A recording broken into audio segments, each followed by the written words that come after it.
You're watching TBPN. Today is Monday, May 5th, 2025. We are live from the Temple of Technology, the Fortress of Finance, the capital of capital. We are officially back. Angeles. Yeah, we are so back. It was never over, but we are back. We enjoyed the weekend in Ojai, and it gave us some ideas. You know, Ojai is a very idyllic place, very slow paced, not Country nearly living, fast paced enough for us. Just the entire place is kind of devoid of finance. Really. Right. And so we're launching Walking a new campaign. Those calm, tranquil streets filled with a lot of farmers markets, not a lot of derivatives trading, wine tasting, things like that. Exactly. There was this constant thought of what if we brought finance to Ojai? Yeah, so we're launching a campaign. We're calling it Save Ojai. From stagnation, we're going to petition Goldman Sachs to open an office there. That's right. That's really the goal. Get Goldman in there. I think it would massively stimulate the local economy. Exactly. Transform it even. Transform. And save it. Ultimately save it from being idyllic and stagnant. That's right. And so that's right. Yeah, if you know someone at Goldman, please kick them the idea. Let's transform Ojai into sort of like a Midtown Manhattan vibe. Yeah.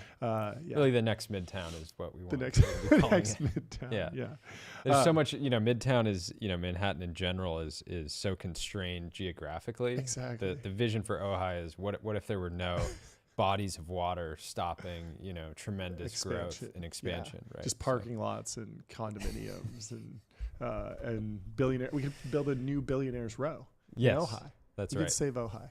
That's right. So, we can save Ojai. Yeah. We did have a fantastic weekend, though. It was great. And but we are certainly happy to be back today. Locked in. We got a great locked in. Yeah, we have a great lineup for you. We'll pull that up. TBPN lineup. TBPN lineup. We got 5 guests. We got Molly O'Shea from Sorcery, Augustus DeRico from Rainmaker, Bucky Moore from Lightspeed, Catherine Boyle from Andreessen Horowitz, and Aditya Agarwal from South Park Commons. Very excited to talk to all of them starting in about 40 minutes. But we will go through some breaking news. Also, if you're traveling to Ojai, get on Wander. Go to wander.com. Find your happy place. Find your happy place. Book a Wander. There's a new Wander opening up in Ojai very soon, so you can get on the wait list. Yeah, go check it out. Anyway, the news from the weekend was was entirely dominated by Warren Buffett. The Wall Street Journal today is it's just the Warren Buffett edition, basically. That's right. 2 different articles in the main section, 2 different articles in the business and finance section. It should have just been wall to wall, to be honest. It's they should call it. It's kind of offensive that the Buffett Street Journal today. Yeah. But obviously a fantastic legacy. 60 years as chairman. This was his 60th annual meeting, and he kind of teased that maybe he'd step down. He had already announced that he would be transitioning out, so it wasn't a complete surprise, but it seemed like no one really knew that today would be the day. And so it was very exciting. And obviously it triggers a lot of reflections. And so this piece in the Wall Street Journal was particularly interesting, why there will never be another Warren Buffett. He's been the chief executive of Berkshire Hathaway, of course, the conglomerate he has built into one of the most successful investments in history. There are 3 reasons why he has no equal and never will: the person, the period, and the package. Let's start with the person. He's not only brilliant, but he has spent nearly his entire long lifetime obsessed with the stock market, especially in his early years as an investor. His unparalleled success depended on unbearable sacrifice, foregoing a normal social and family life. A later writer called the great 17th century philosopher Spinoza the God-intoxicated man. Buffett is the stock-intoxicated man. That's right. He bought his first stock at age 11, devoured information about companies, reading corporate reports the way most people listen to music. He read a ton of financial statements while other kids played at amusement parks. Buffett was there physically, but mentally and emotionally, he was off in a world of his own, fixated on tax loss carryforwards and amortization schedules. We love to see it. Imagine being that obsessed. Imagine enjoying it. That's how we feel about podcasting. Kind of the Warren Buffett of podcasting, the Munger and Buffett of podcasting. Ideally, that's where we want to end. You really should strive to be so driven in your career that when you retire. You announce your retirement in a stadium to just all the adoring fans. To applause. Like, yes, applause. Round of it, standing ovation. Yeah. He started when Harry Truman was in the White House. Expertise is rooted in pattern recognition, and Buffett has seen every conceivable pattern. Given what I know about his work habits, I estimate conservatively he has read more than 100,000 financial statements in his more than 7-decade career. Years ago, winding up a phone interview, he was talking to the man who wrote this Wall Street Journal op-ed or piece, and said, "Hey, I'm reading this book." And Buffett says, "Oh, I also read it. It was about 50 years ago." And then he starts describing a passage, and Buffett's like, "Wow, Buffett knows the exact quote from that book and verbatim. Knew almost every sentence verbatim." Yeah, fantastic.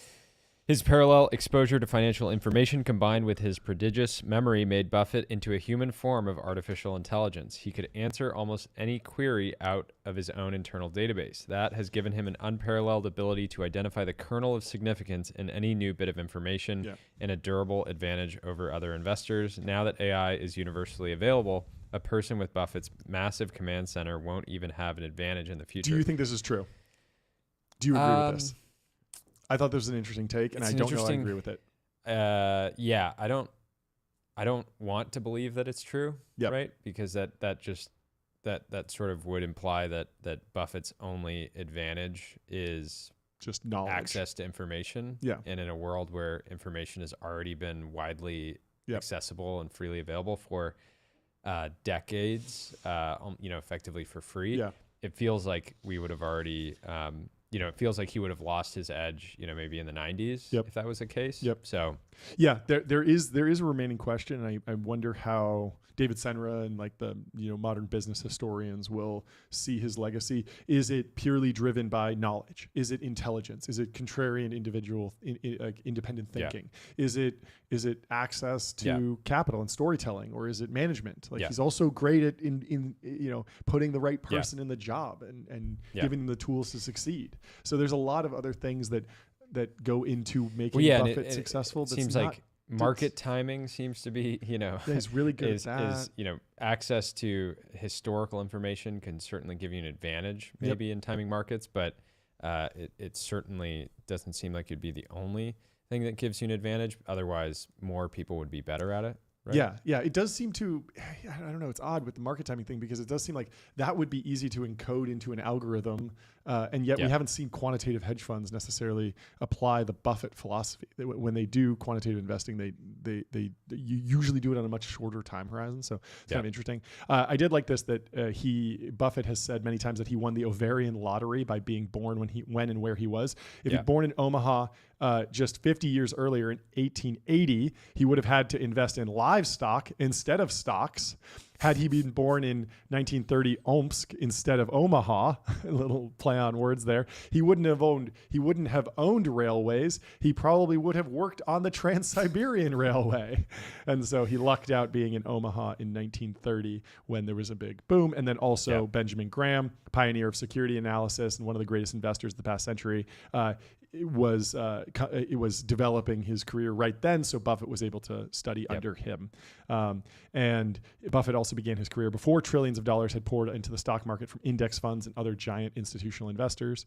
He built his phenomenal early track record by fishing where no one else was even looking to catch anything. He fed on the tiniest plankton on the stock market. He bet big on these small fry. This guy's such a good writer. At various points, his investment partnerships had 21% of their total assets in Dempster Mill Manufacturing, a maker of agricultural equipment based in Beatrice, Nebraska, and 35% in Sanborn Map, a New York-based cartography company whose investment portfolio alone was worth more than its stock price. Sometimes it took it's such crazy. A testament to you can be an extreme generalist and do very well if you have a deep passion for the craft of investing, which to date, have we seen anybody that seemingly loves investing more than Warren Buffett outside of Charlie maybe? This was a funny comp. Somebody else shared this online, but they said, as Warren Buffett retires, think about this. In 2024, Warren Buffett's stock portfolio performance was 25%. And in 2024, Nancy Pelosi's stock market performance was 71%. So anyways, strong case for the Pelosi Act there. Totally. I do think this is the final takeaway in this piece is interesting because Buffett placed his investments in a package like no other, talking about the holding company.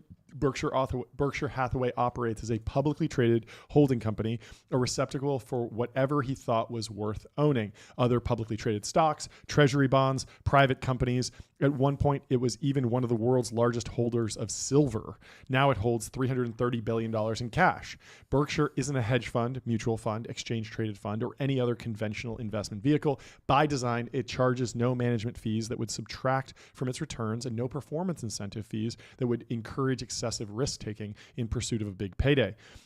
Most investment funds operate under a curse that economists call pro-cyclicality. After a fund racks up a streak of good returns, investors throw money at the fund, forcing its managers to put the new cash to work in a market that is likely becoming overpriced. That hinders future performance. We saw this with venture, obviously.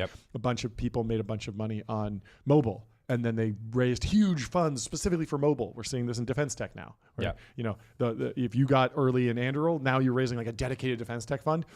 Are the assets overpriced now? Maybe. It is risky.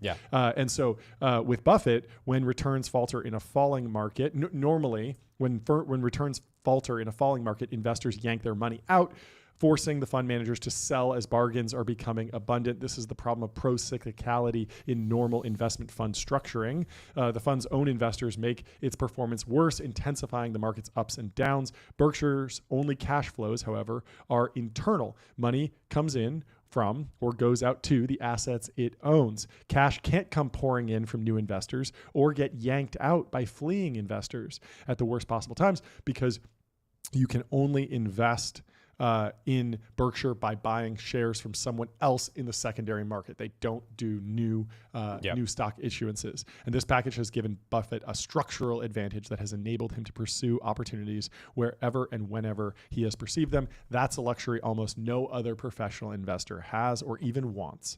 So long as most fund managers can earn a lavish living from underperforming the market, the real risk for them will be trying anything different. Pigs will sprout feathers before anyone has the daring to truly emulate Warren Buffett. I love it. That's great. not. Anyway, if you think you're the next pulling Warren punches. Buffett, get on public.com. Multi-asset investing, industry-leading yields, trusted by millions. Trusted by millions. They had their first race yesterday, sponsoring. Oh, yeah.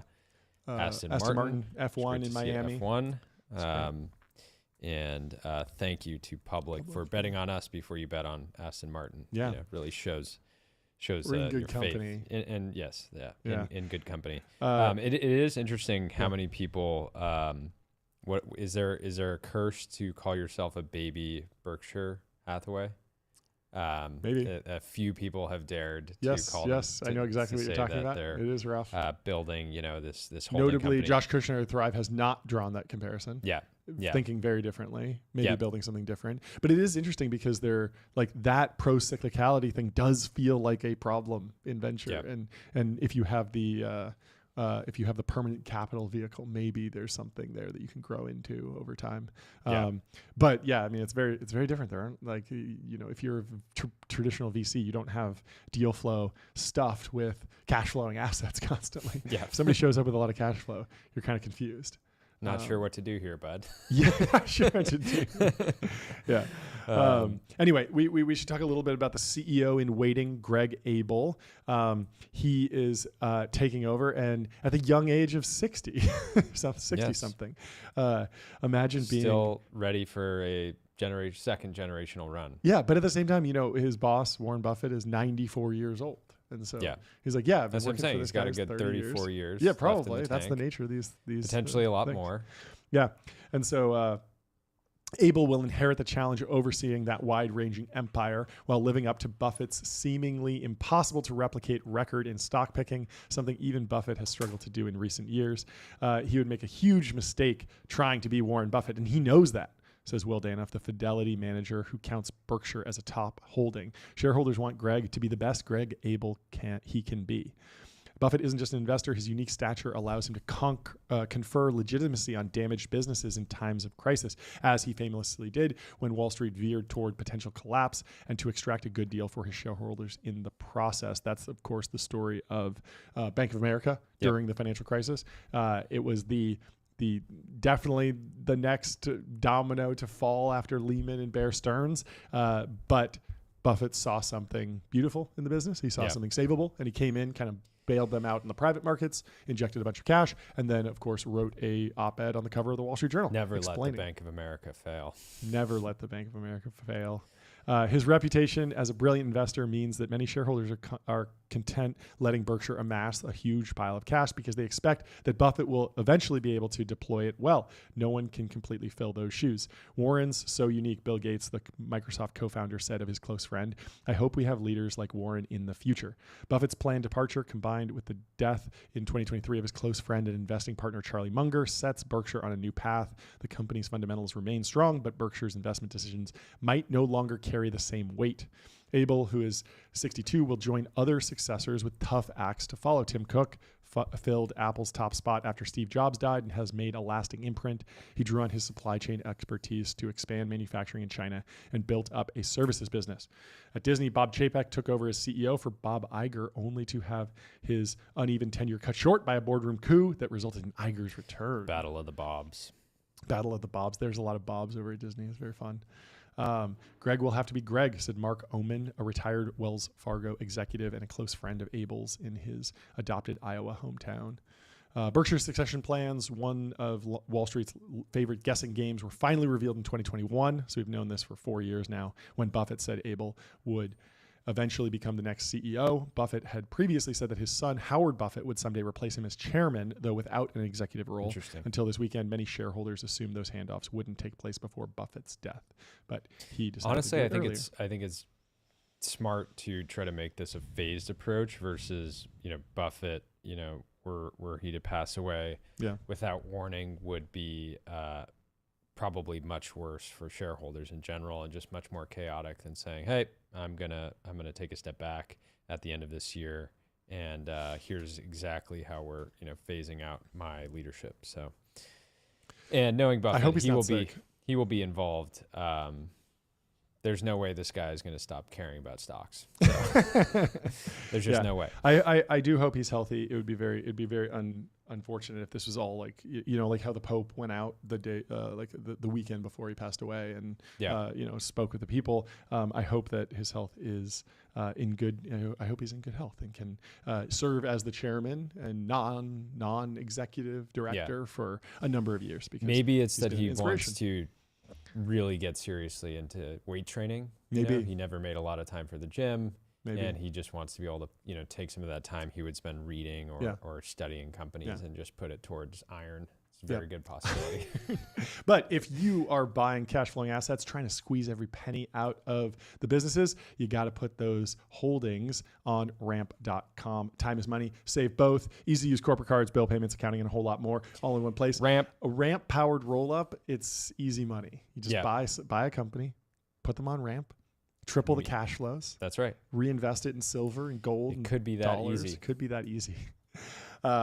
Not financial advice, of course. Then there's another interesting article in the Wall Street Journal, 5 wins and losses from Coca-Cola to Berkshire, what worked and what didn't for the head of Berkshire Hathaway, looking back on his hits and misses. Coca-Cola was a hit. He invested in the soft drink company in 1988. He told Berkshire shareholders he expected to own the stock for a long time. When we own outstanding businesses with outstanding managements, our favorite holding period is forever. Great line.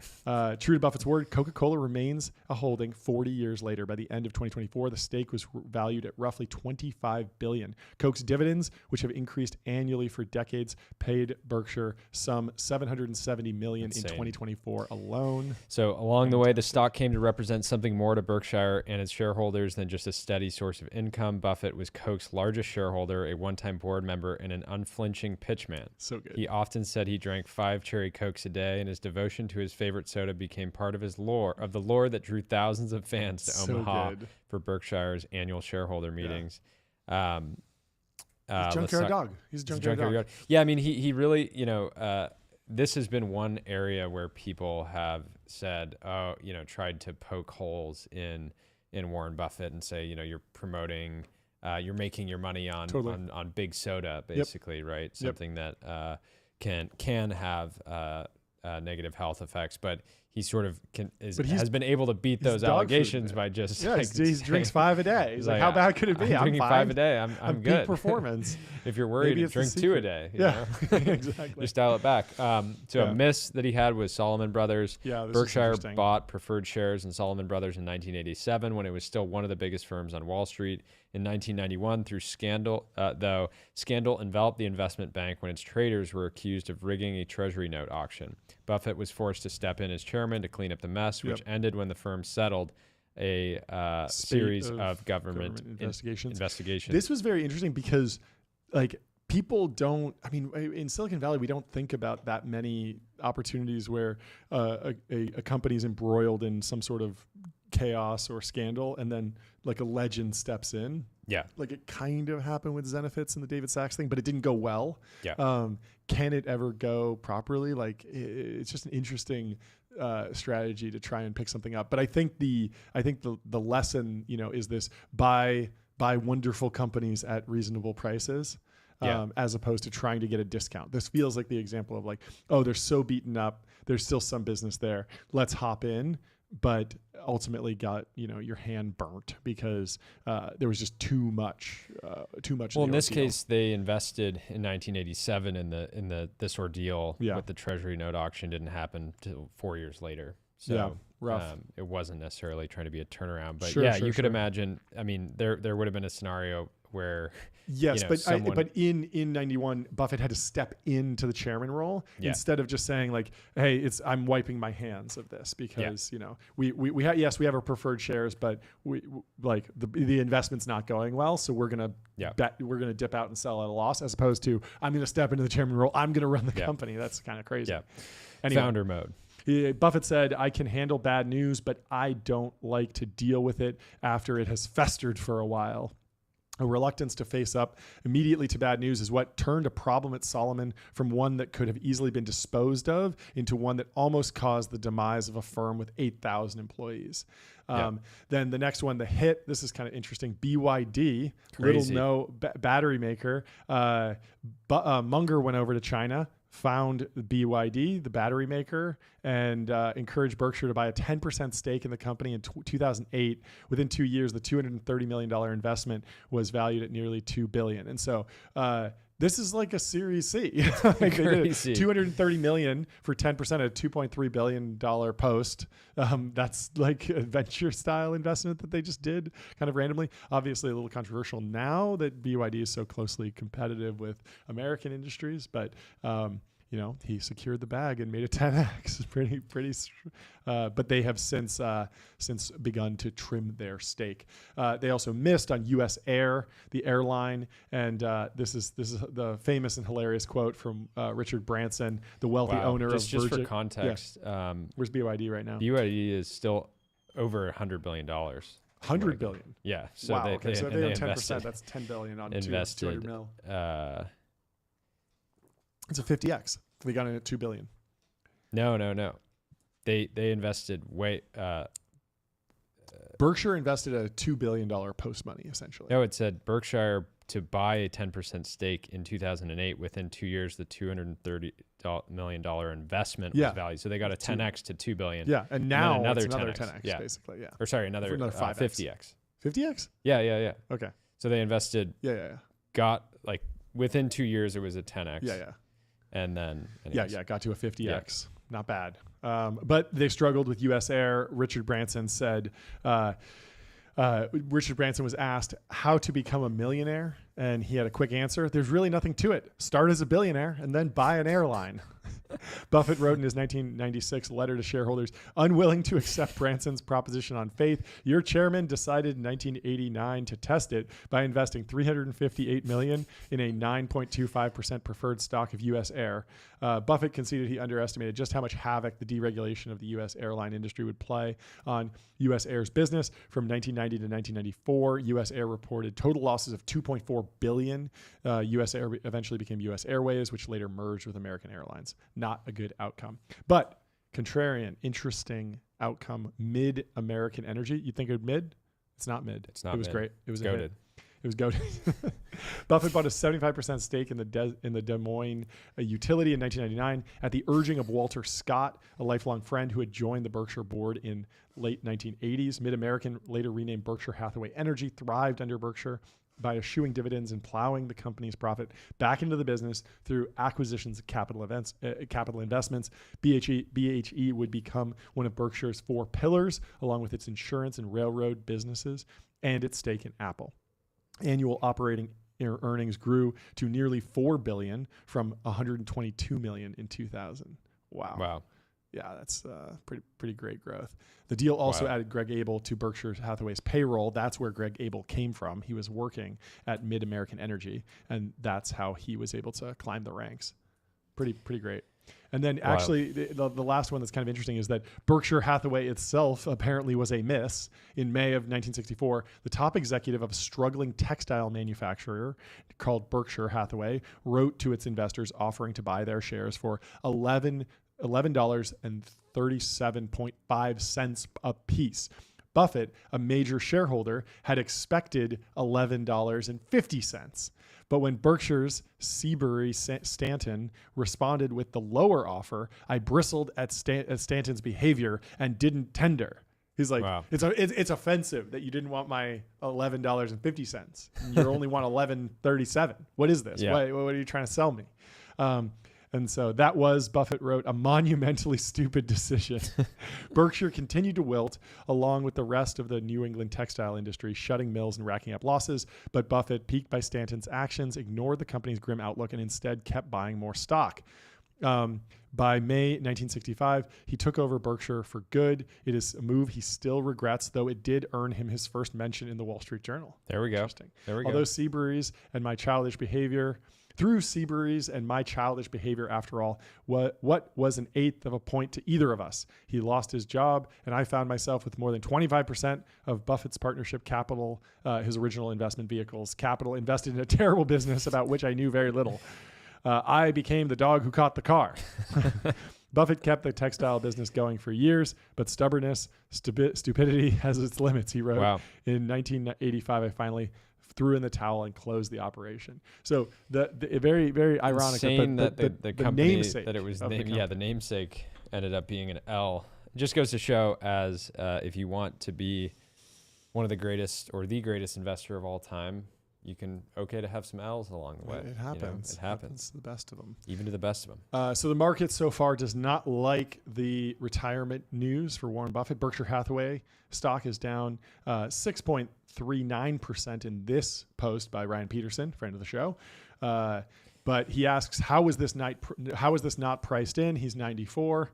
I mean, I guess, there's the question of like, yes, we know he's going out, but it could be another 2 years. Yeah. Could be another 3 years. And what does that mean? Well, is the delta between another year of Buffett an extra 3% in the performance of the company? Maybe. Yeah, in many ways. I mean, I think silly. the interesting dynamic is they're sitting on all this cash that they will have to redeploy at some point. And so it would be fascinating if Buffett's, main sort of final act was just accumulating this fortress balance sheet, but then you have to trust Greg Abel and the rest of the team to actually deploy it effectively and be able to live up to, basically fill some of the biggest shoes ever. So this is an interesting quote by Warren Buffett. I read everything: annual reports, 10Ks, 10Qs, biographies, histories, 5 newspapers a day. On airplanes, I read the instructions on the back of the seats. Reading is key. Reading has made me rich over time. Warren Buffett. That's David Senra to a T. It's great. And Jerry Capital had a funny post here. Proof that nobody can actually compound 20% over his entire career from 1965 to 2024. The gain, 19.9%. Just 0.1 off of 20K. 20%. Under. No one can do it. It's too hard. Simply He impossible. has not had that many bad years, although 2008, the financial crisis, that was rough. 31% down, but the S&P went down 37%. And so it seemed like he also didn't get back in fast enough because the next year. If you look at his exposure, he actually was down in 1999, but then as tech, the original .com bubble collapsed, he had one down year. Yeah, but most he outperformed. But in general, he was outperforming massively. Fascinating. Yeah, so 5 million % overall gain versus 40K percent overall gain in the S&P 500. Anyway, there's some more information here. I like these just like key ideas and takeaways from Buffett. I pulled a bunch of these together. We'll have to get David on the show this week and talk to him about lessons because he's done like 7 different episodes about Buffett and the Buffett cinematic universe. But avoiding mistakes is the ultimate goal. Buffett and Munger teach that the best way to prevent trouble is to avoid it altogether by learning what works and what does not. Focus on not doing dumb things. I like that. Learn from folly and remove ignorance. Fewer dumb mistakes than other people, and fix mistakes quickly. Buffett and Munger stress ignorance removal, systematically eliminating what you don't know or understand. Simplicity and common sense, a core theme. Simplest, timeless principles win over complexity. Efficiency, simplicity, common sense, hallmarks of Buffett and Munger, and tons of lessons in everything from venture capital to startups to building businesses to just living your life. And these are illustrated by looking at investments like Coca-Cola and See's Candy, which are so simple, beloved brands, and it's a sense of are people going to love candy in 20 years? Probably just as much as they do today. Yes. Yep. Okay. If can we scale, distribution between now and then? Yep. Great. It's probably a good investment. So I mean, just a good when lesson. He made the iPhone or the Apple investment, the iPhone was 7 years in. I think the iPhone started in 2007, and he made the investment like 2014. And he didn't use an iPhone; he had a flip phone. But he was like, my grandson uses one, or my granddaughter loves them, and so he was like, and the retention rate is 95%. And so I think it's a good business. That's amazing. Great. And it became a fantastic investment for him. And a lot of people were pointing out that if you pull out Apple from the Berkshire Hathaway investment returns, it then underperforms the S&P 500. But that's kind of odd because Apple's in the S&P 500, so maybe you should pull it out of that too. But it's kind of like interesting. But at a certain point, it does raise an interesting question: is like people if originally you pull out the power law outcome out of any investor's portfolio, it's kind of the nature of these things. Yeah. But I mean, to kind of steelman that criticism, the flip side is what service were you paying Warren Buffett for in the 70s or the 80s? It was like, go find some company that's maybe the stock isn't even publicly traded and operate that company extremely efficiently, reinvest all the cash flows, all these different things. And Apple feels like, well, anyone could just buy Apple. Yeah. And so certainly, I think Apple outperformed Berkshire Hathaway. But at the same time, I'm happy to pay somebody $2 and $20 if they just only invest in. And in this case, you're not paying $2 and $20. Remember, there's no fees. No, but in general, it's like that is what somebody is paying a manager. Totally. Say like, I will pay you $2 and $20 to buy public equities because I think you're going to just buy the best ones and not buy the bad ones. That's the and exchange. I mean, the real benefit is like he's been trimming that Apple position going into the crazy year that we've had so far. It is. So he's not just buying and holding. You remember, I mean, this was last year the first time that they announced they were selling? Yeah, last year there started to be some articles about the growing cash pile at Berkshire Hathaway, which sits closer to $350 billion now in cash. Yeah, which is insane. So Berkshire started selling in Q1, Q2, and Q3 of last year, with the most significant sell-off happening in Q2, which reduced their stake by nearly half. So, I mean, I remember at the time people were somewhat coping and just being like, oh, like the business is just getting complicated. They're getting it wrong. But of course, the market goes into turmoil. They've just held it a long time. They're probably not actually bearish. Yeah, they're not actually calling the top successfully for the 7th time in a row. That's great. Yeah. Anyway, I like this investment principle, the circle of competence. Invest only in businesses you truly understand. Buffett and Munger stay within industries where they have knowledge and insight, and they put anything outside the circle in a too tough pile to avoid. Venturing beyond your competence or into overly complex ventures is a recipe for mistakes. Knowing your limits and saying no often is just as important as spotting opportunities. This idea that like it is okay to grow the circle of competence, become competent in other areas, but don't step out of the circle of competence because you will be smacked. Basically. Yeah, just going back to their when they were selling. So the stock actually, they started selling in Q1. Yeah. The stock rose from $165 a share in the beginning of Q2, the entire period where they were really selling, and actually ripped that quarter up to 230 and going all the way to 250 by December, and then ultimately has just been down since. So just shows the conviction in that, it's not like they FOMO'd back in once, once they were like, oh, the stock's actually ripping. Maybe we sold too early. It's like, no, he waited. We're going to be, right in the fullness of time. I like this. There's a bunch of interesting, memorable quotes we should go through. All I want to know is where I'm going to die, so I'll never go there. Iconic line. Consider how hard it is to change yourself, and you'll understand what little chance you have in trying to change others. This whole idea of like they meet people where they are. A bull market is like sex. It feels best just before it ends. Euphoria. It's honestly crazy line from Buffett. Yeah. He had a few too many Coca-Colas. Yeah.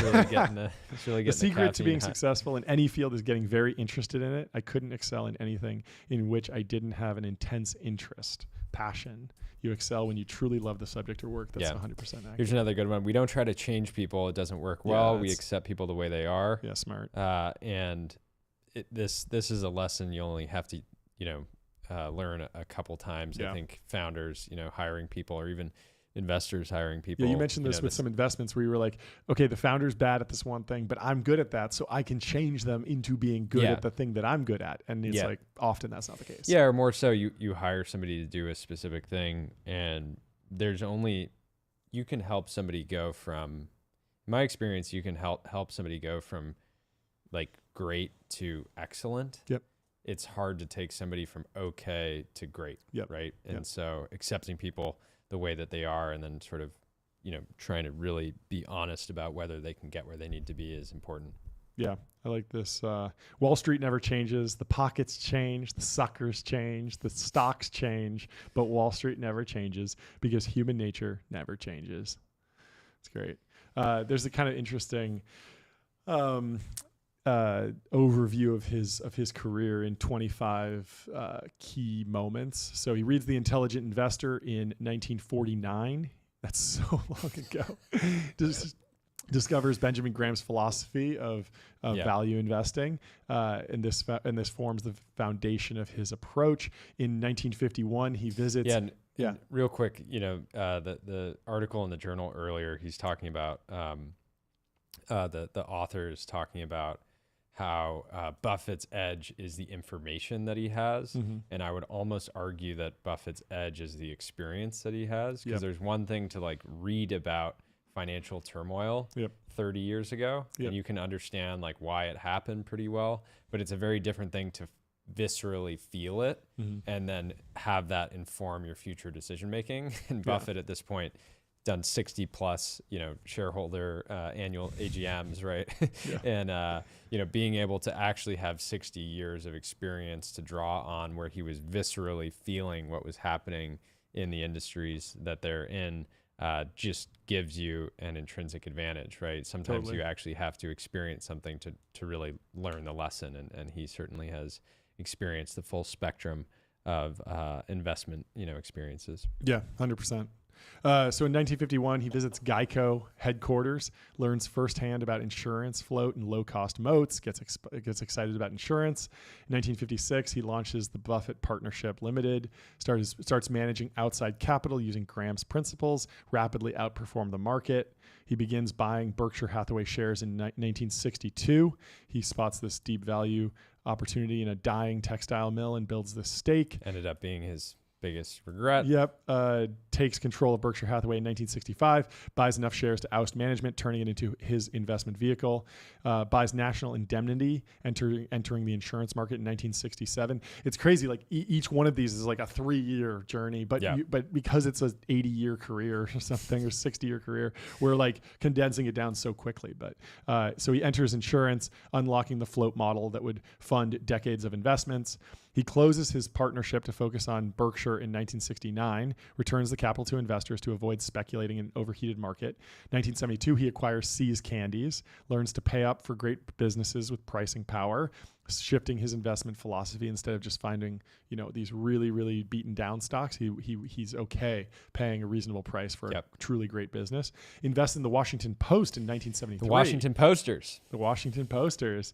Bought a world-class media business at a bargain and became close with Katharine Graham. And I forget when we were talking about this, wasn't he notorious for really marketing? Like he would take a position and then he would actually effectively go on road shows, like doing media around the stock. So he's like, I'm going to own my distribution, right? He's that's great. He's like, let's talk about See's Candy. Let's talk about See's Candy. Let's talk about Let's Geico get Insurance. Armies of retail investors on board. Certainly early to that. He rescues Geico from collapse in 1976, buys shares, and joins the board to help steer his favorite insurance firm back to health. He names Charlie Munger vice chairman in 1978, and this was a formalization of his most important partnership and philosophical sounding board. He shuts down the textile business in 1985, acknowledging failure, but it frees up capital, which completes Berkshire's transformation into this holding company. Buys the Coca-Cola stake in 1988, makes a $1 billion bet on a timeless consumer brand that became one of his biggest long-term wins. Stepped in to lead Salomon Brothers in 1991, takes an emergency control of the scandal-ridden firm, saving its reputation and stability, but ultimately not a great financial outcome.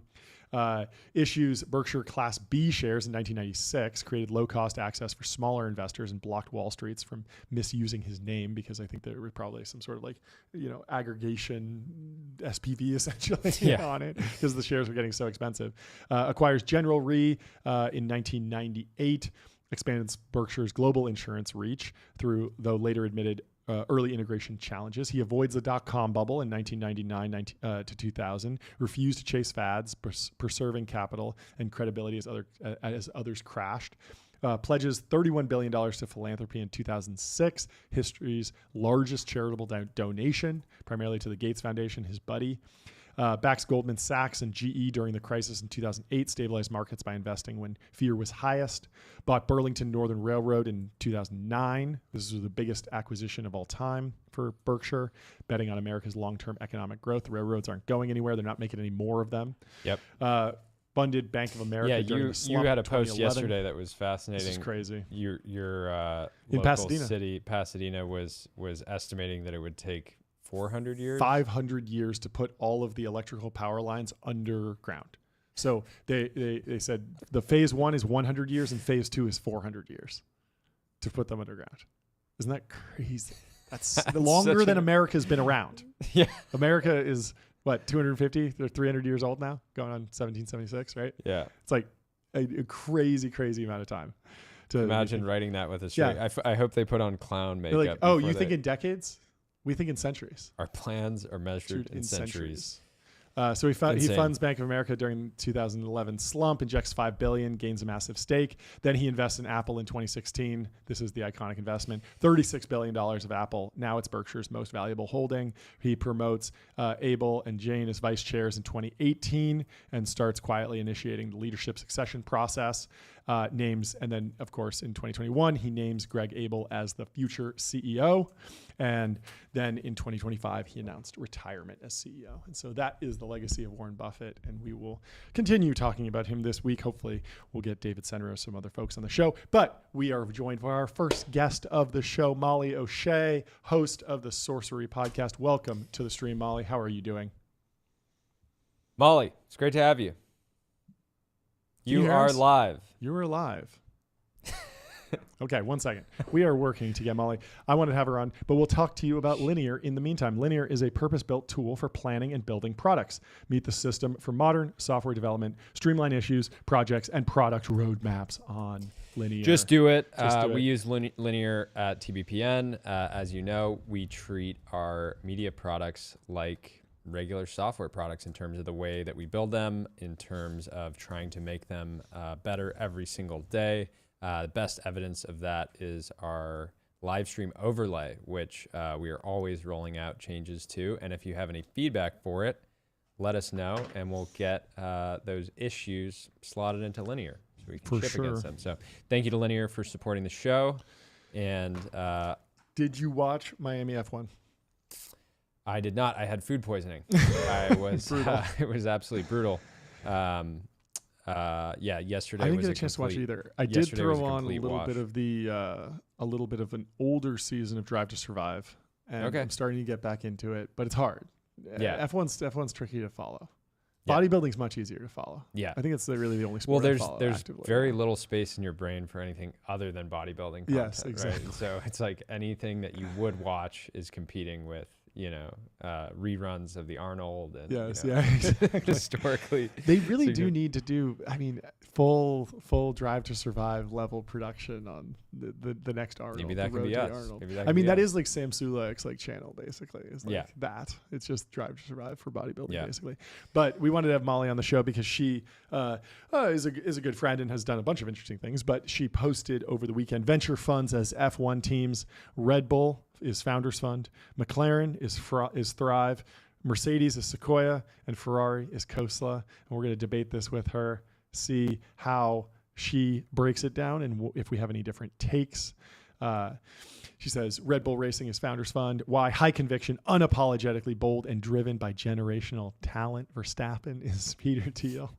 Traits relentless, unconventional, and power focused.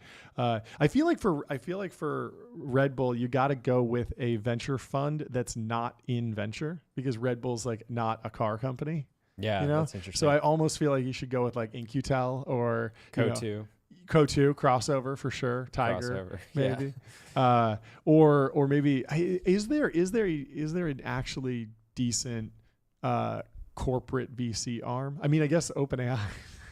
Yeah, OpenAI's they probably venture have one fund's of the pretty better good, performing right? corporate They have a funds really good corporate as fund. of late. But I haven't seen much from I guess Google Ventures has done pretty well. GV, although they've kind of spun out now. Yeah, But I think it's Stripe has probably made some good balance sheet investments Yeah, over the years. they have. I know They've they're done in some good Ramp. stuff. I've heard Okta Okta. randomly does a decent amount of corporate I had no investing. idea. They have some fund vehicle, or they're doing it off the balance sheet as well. Oh, wow. If you're looking for a new bed, get an 8 Sleep. Go to 8sleep.com/TBPN. 5-year warranty. I actually had risk-free such a trial, brutal night. So it really picks up returns, on when you're sick. Free shipping. It does. And for me, I got 8 hours and 57 minutes of sleep, but I had a 77, which is below my typical 98. Let's go. There we go, John. Back in the game. Been away from it for a week. Came back. The consistency was terrible, but I slept a ton. 8 hours, 40 minutes. Let's go. I was in bed by like 9 last night. It was great. Fantastic. Fantastic. Got to put up some big numbers this week. Anyway, hopefully we can get Molly back in the studio. We will see. How we doing? Just figuring out audio. Okay, she can't hear us. Let's see. We will try and route that in. Let's do some timeline in the meantime. Little timeline. Did you see Mark Zuckerberg went on Theo Von and they kick it out? I didn't realize this was the opener to the whole episode. But Theo Von says, "You drink coffee, man, or no?" Zuck goes, "No." Theo Von says, "Really? I mean, you've had it, right?" And Zuck says, "I have. I just hate anything that messes with I don't like any kind of chemicals or anything." My sister gives me such a hard time about that. She's like, "You're just sitting there raw dogging reality." Theo Von says, "Wow." That's a great line. And then, but it got spicy on the timeline because Memnon of Rose says, "Let's be real. Mark Zuckerberg's sister did not tell him he was raw dogging reality." And Mark Zuckerberg's sister, Ariel Zuckerberg, says, "I 100% said this to him." You never deleting this app moment by Shweta. Right. Anyway, I think we got Molly. Let's bring her back into the studio. We'll ask her if she's had coffee or if she is raw dogging reality today. Let's see. Molly, are you there? I'm here. Are you raw dogging reality or are you caffeinated today? I've had about 5 matchas and 2 espressos. There we go. Wow. Getting up potentially into that 500 milligram range. Yep. Which is that's junkyard dogging reality. Yeah. That's just consuming everything. Maxing. Did you have a rough time with going to the East Coast last week? I think for me personally, given my caffeine intake, when I go through a time change like that, just everything gets messed up. How did you do? Horrible. I've been up since 4 a.m. every morning. That's a good thing. That's a good thing, though. Yeah, that's good. I'm just cranking content. Yeah, just Ashton Hall mode. Ashton Hall maxing. Yeah. Get up. No, I think it's time. You have to do one of the. I think you need to do the Ashton Hall for tech video. I think you should basically start tomorrow morning when you wake up at 4. Yep. And just do it. Yep. Anyway, I'll try my best. It's great to have you on the show finally. Yep. Long overdue. There's a bunch of stuff to run through. We have limited time, unfortunately, but maybe we'll make Augustus wait, a couple minutes extra and just hang out. We were already covering your F1 firms as F1. What inspired it? What was firms. The reaction? What do you think you got right? What do you think you got wrong? And then we'll go into the other less iconic F1 teams. Take some shots. Well, so all of this started because I got a nice tip from someone who might be on the inside. I can't share much more than that. But I was given a tip because I've done these before where I've compared the VC funds to something like the Coachella stage. I did this for Sorcery years ago and it went so well. But this was at ZERP funding and ZERP environment. So it was SoftBank was in it and Tiger and it was just so much more clear who the stages would be. And now we're dealing with F1 because there's only a couple contenders and we've got to see who's going to win. Going back to the Coachella, which fund was the Do Lab? I got to ask. What's the Do Lab? Oh my God, that's a good one. I forget. I've never been to Coachella. You've never been to the Do Lab? Honestly, that's extremely bullish. No. That's extremely bullish that you've never been, to be honest. I've never been to Coachella. But you sweet child, you sweet child doesn't know what the Do Lab is. But who do you have as a Do Lab? I got to know. And then Sahara, and then we'll move on to F1. Okay. I mean, let me pull this up. Well, while you're pulling that up, there are some midfield teams that someone broke down. Williams is Greylock, the 5th most winning team in history, didn't keep the top talent or scale, so fell behind. Alpine is BCV, Bain Capital Ventures, storied brand across racing categories, PE consulting, strong veteran lineup, couple wins and podiums in recent years, Decagon, Crea, younger guys largely untested, no clear succession.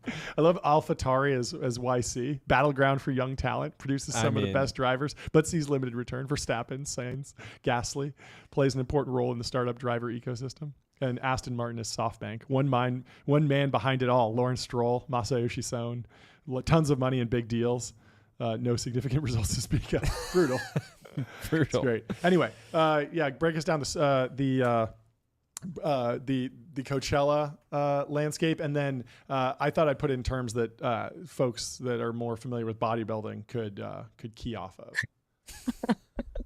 Okay, so for DoLab, this one was just scrappy bootstrapped companies or people in stealth. Okay. For the main stage we had is Tiger Edition, Kotu, A16Z, and Sequoia. All crossovers. Oh, so it's basically the lineup crossing over. Okay, sure, I got it. It's the big show, headliners, hard to compete, expensive rounds. Got it. And then for outdoor theater, which is just as experienced, arguably more fun, artist friendly, we had first round, benchmark, pair, and index. This might Yeah, that tracks on it. Sahara, which is also like amazing, very large, loud, and a little bit more out there. Founders Fund, SoftBank, General Catalyst, Lux, Craft. Let's see, Gobi. I can see Delian playing the Sahara stage right around like 6 o'clock, just really, peaking, basically. Peaking. Well, yeah, I mean, I've never been to Coachella. I barely get to watch F1. I really only follow, the only sport I follow is bodybuilding. So I did my own kind of version of this, mapping the top venture capital firms to professional bodybuilders. So I'll give you a rundown, and I'm sure you're familiar with bodybuilding, so you'll be able to give some feedback and tell me how I did. So for Sequoia Capital, I have Arnold Schwarzenegger. This one, obviously, it should be. Obviously. Great both documentary. Set the sports, the industry's gold standard early. Sequoia, Apple to Airbnb hit list, and Arnold's 7-time Mr. Olympias. It became the blueprint that everyone studies, right? Yeah. Andreessen Horowitz, this one should be obvious. Dorian Yates, of course. Yep. Each burst in with radical mass, software eats the world, media blitz, 6 straight Olympias. They kind of reset what scale and intensity could look like. For Founders Fund, this is a no-brainer. Phil Heath, precision-obsessed moonshotters, Teal's contrarian bets, Heath's near-flawless symmetry, both racked up 7 crowns while dividing the crowd. A little controversial, Heath. Kleiner Perkins, Ronnie Coleman, obviously. Everyone's going to guess that one. Of course. Of course. They're 1990s titans that went maximalist. Yep. KP's .com era supremacy. Mears Coleman's 8 title, Yeah Buddy. Yeah Buddy. that pushed sheer size and later paid for it in surgery and turnover. Excel, you got Lou Ferrigno. Lux Capital, you got Jay Cutler. Of course. Probably makes sense, Of course. He's a methodical grinder, just like Lux. They've been at it for a long time. Lux deep tech persistence and Cutler's dogged prep finally dethroned the champ. Showing steady focus beats flash. Lastly, we got Nat Friedman. He's the up-and-comer. He's the Sam Sulek of venture. Sulek. People have been saying that for a long time. Many people have been saying that. Yep. So I think that will put the venture funds in terms that really anyone could understand, because a lot of the F1 analogies, they just don't really land with like our audience, at least. Bodybuilding's very American, whereas F1 is very European, right? It is. What else is on your mind, Molly? How was what was your reaction to last week? We obviously were in DC as well. Did you have any major takeaways? Anything that you're following after the event? You got some Palantir merch. I got some Palantir merch. Became friends with Ileano there. Got introduced to Sham. Cool. Got a private tour of the office on Friday or the next day. Some amazing merch they got there. But I think like the biggest takeaways, and I'm still seeing this, but the biggest theme from the event was the U.S. versus China. And we're seeing that because Delian's still posting about it. He's posting through it for sure. He is. An interesting one. We'd heard some light chatter about the TikTok deal potentially getting closer to a resolution, but there being a general unhappiness with how it was getting sort of resolved. So not sure how much we can share, but that was one takeaway for me. It's like in the midst of this like massive trade war, and all this talk about US China, one of the sort of key issues that should be completely bipartisan and we should be acting extremely intensely around, it seems like we're going to miss the mark on. So I think consensus is that there will be a group of financial investors that come into the company and own a stake, and then Oracle will do the data management and kind of the cloud infrastructure, but it won't fully leave control of the CCP, which is maybe not the best outcome. I've been advocating for just giving all of TikTok to Truth Social. I think that would be something that everyone could really rally around. Yeah, might destroy it, but it's definitely going to get approval from the top dog in Washington. He'll be happy to have a new asset. Yeah. What else? What can you tell us about working at a family office? How it differs from working at a VC firm? You've obviously worked in both places. What's different, and how are family offices like positioning themselves these days in venture? Is it just like tag along rounds, or are they trying to lead rounds? Like, what are you seeing in the family office landscape? Good questions, many questions. I think the biggest difference is the time horizon on deals and the thinking.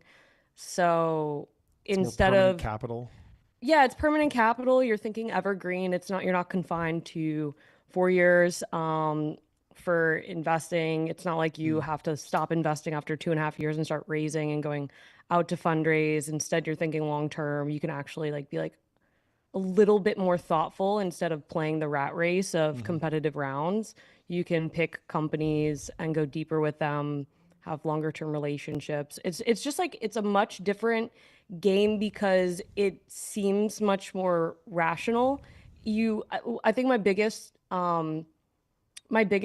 thought and reflection after leaving institutional VC was just how much it's thwarted by fast decision making. If you have to consistently confine to, I've got to do this many deals a year, you have to do this many per fund and allocate X amount of capital, then it really constrains your judgment and how you think about what you want to do. So it's great because you can operate with clarity. You don't have to waste your time with tons and tons of meetings. You can actually just focus on the power law winners.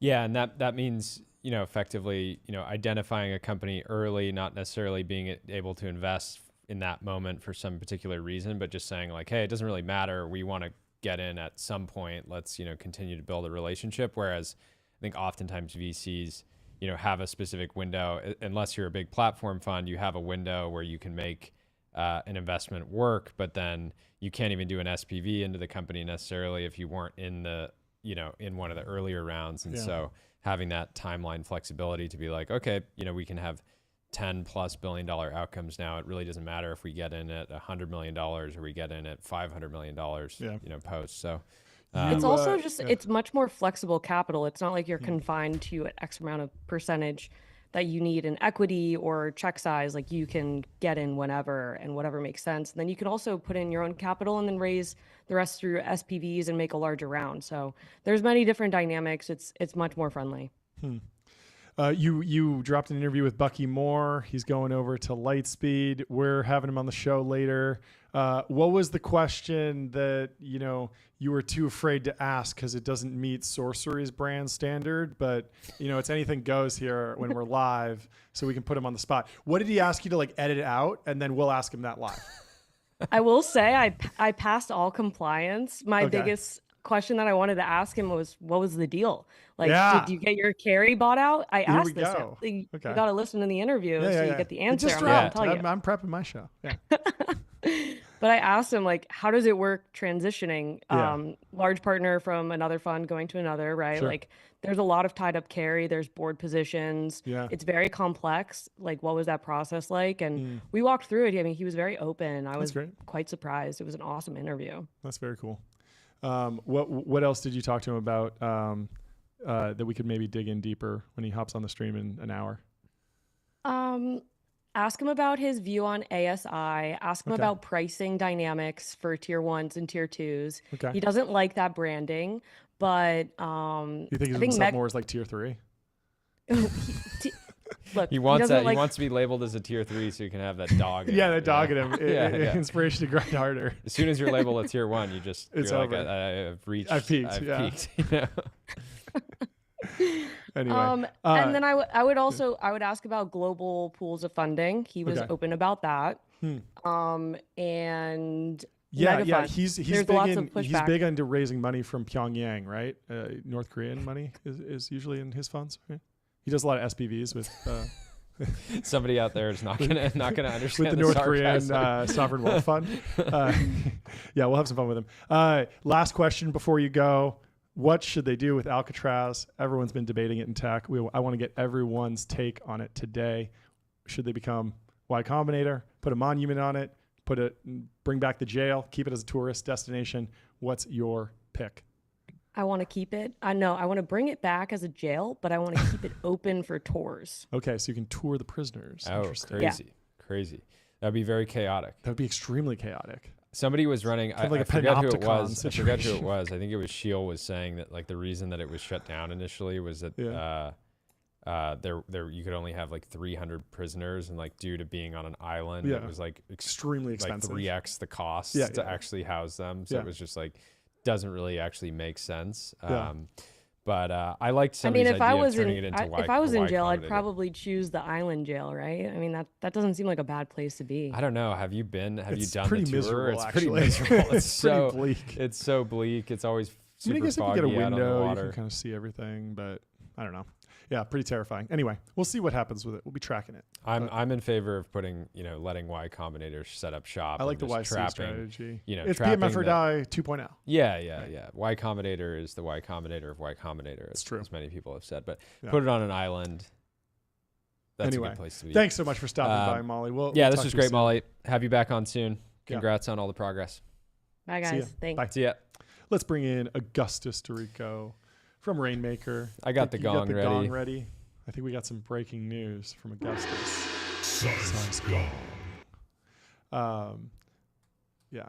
We had a chance to sit down with Augustus in DC, get the update from him. I loved that, his business is cloud seeding, making it rain, and he somehow tied it into the AI race to develop more data centers. Yeah. And it wasn't complete nonsense. Like it actually made sense. Where's the water It's like, going to wow. come from? Yeah, it's a big question. Anyway, we're always excited to have him on the show. In the meantime, Texting him. Here he is. Yeah, let's bring him in. Let's do it. How you doing, man? What's up? Boom. Look at that contact. I'm Congrats. blessed. Uh, It's a size gong occasion. Rainmaker just announced its raise of $25 million for our Series A. Fantastic. Let's Congratulations. go. Let's Augustus. $25 million. Give us the breakdown on the deal. Who's in? Okay, yeah. So it was led by Lower Carbon. So that Okay. was Ryan Orbuck and Clay Dumas. Chris Saka founded the fund.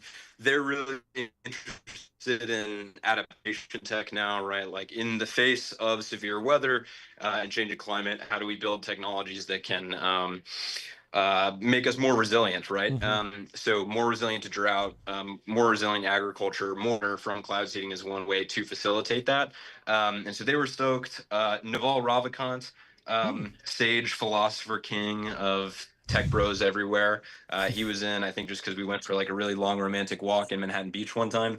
And then Greg Bernstein from Ace Cap, Sovereigns Cap, some really great Christian mentors and leaders for me. And then Drover Ventures as well. Drover Ventures, William Clark, great dudes. So that was the deal there. Talk about what the process was for the raise, because from what I know, this is being announced now, but got done a while back. It was from everything I heard, an extremely competitive process. What were you really looking for in that lead check? Yeah, I'll tell you that, and then I'll show you all of the crazy shit that we've been working on with the money since we actually did raise it, because that's the more exciting part. What we were interested in then was technical sophistication. Cloud seeding, unlike even a lot of deep tech is an inordinately complicated business. You need to be really good at weather modeling, at air soil chemistry, at radar, at a bunch of other electronics. Meteorological radar is crazy unto itself. The avionics of the drone, boutique anti-icing systems, new chemistries for new cloud seeding agents. And so here is some of the stuff that we had to diligence our investors on, whether they'd be able to understand what went into building novel meteorological radar. Wait, and to be clear, this is all behind you is all renders, right? Like this is this he's is on a this green is screen. this is a great CAD model.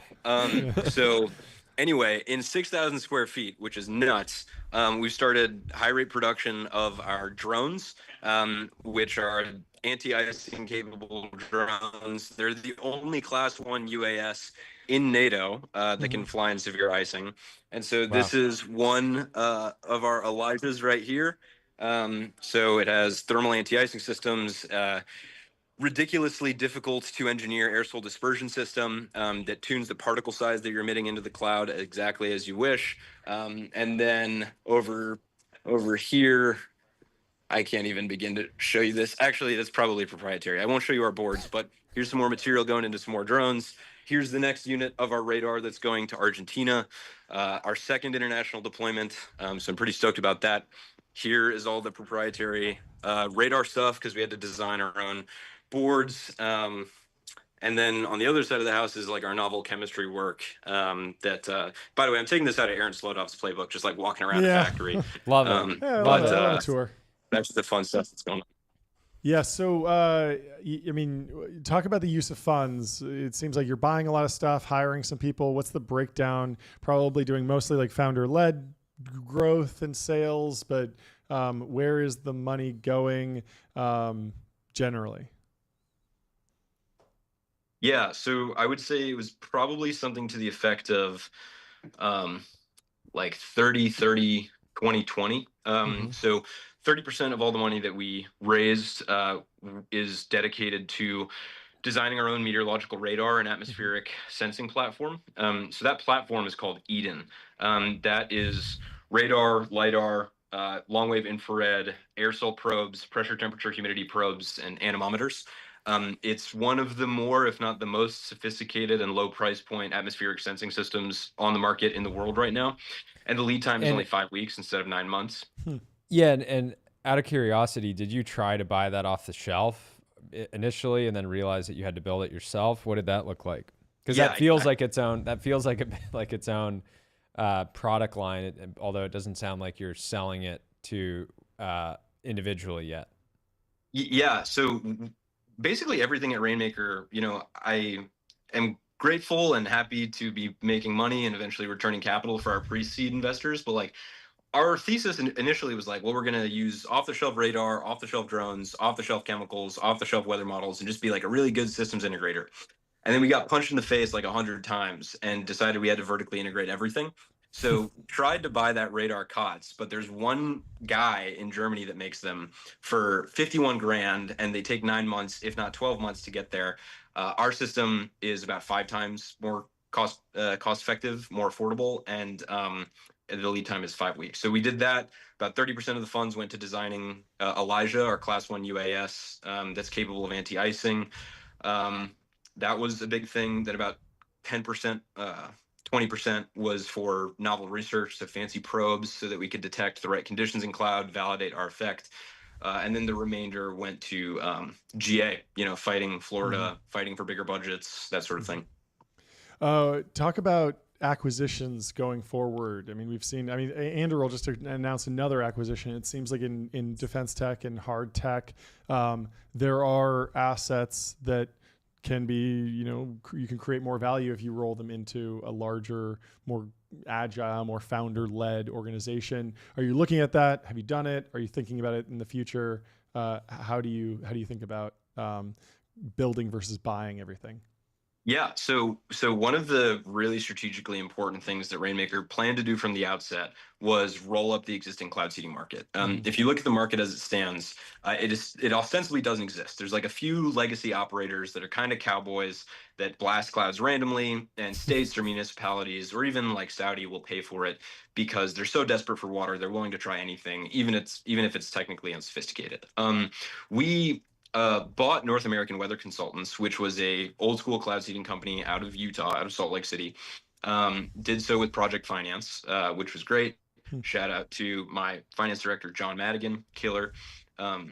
And then we injected our tech into it. The organization was extraordinarily well run there. We've retained everybody because they're great operators.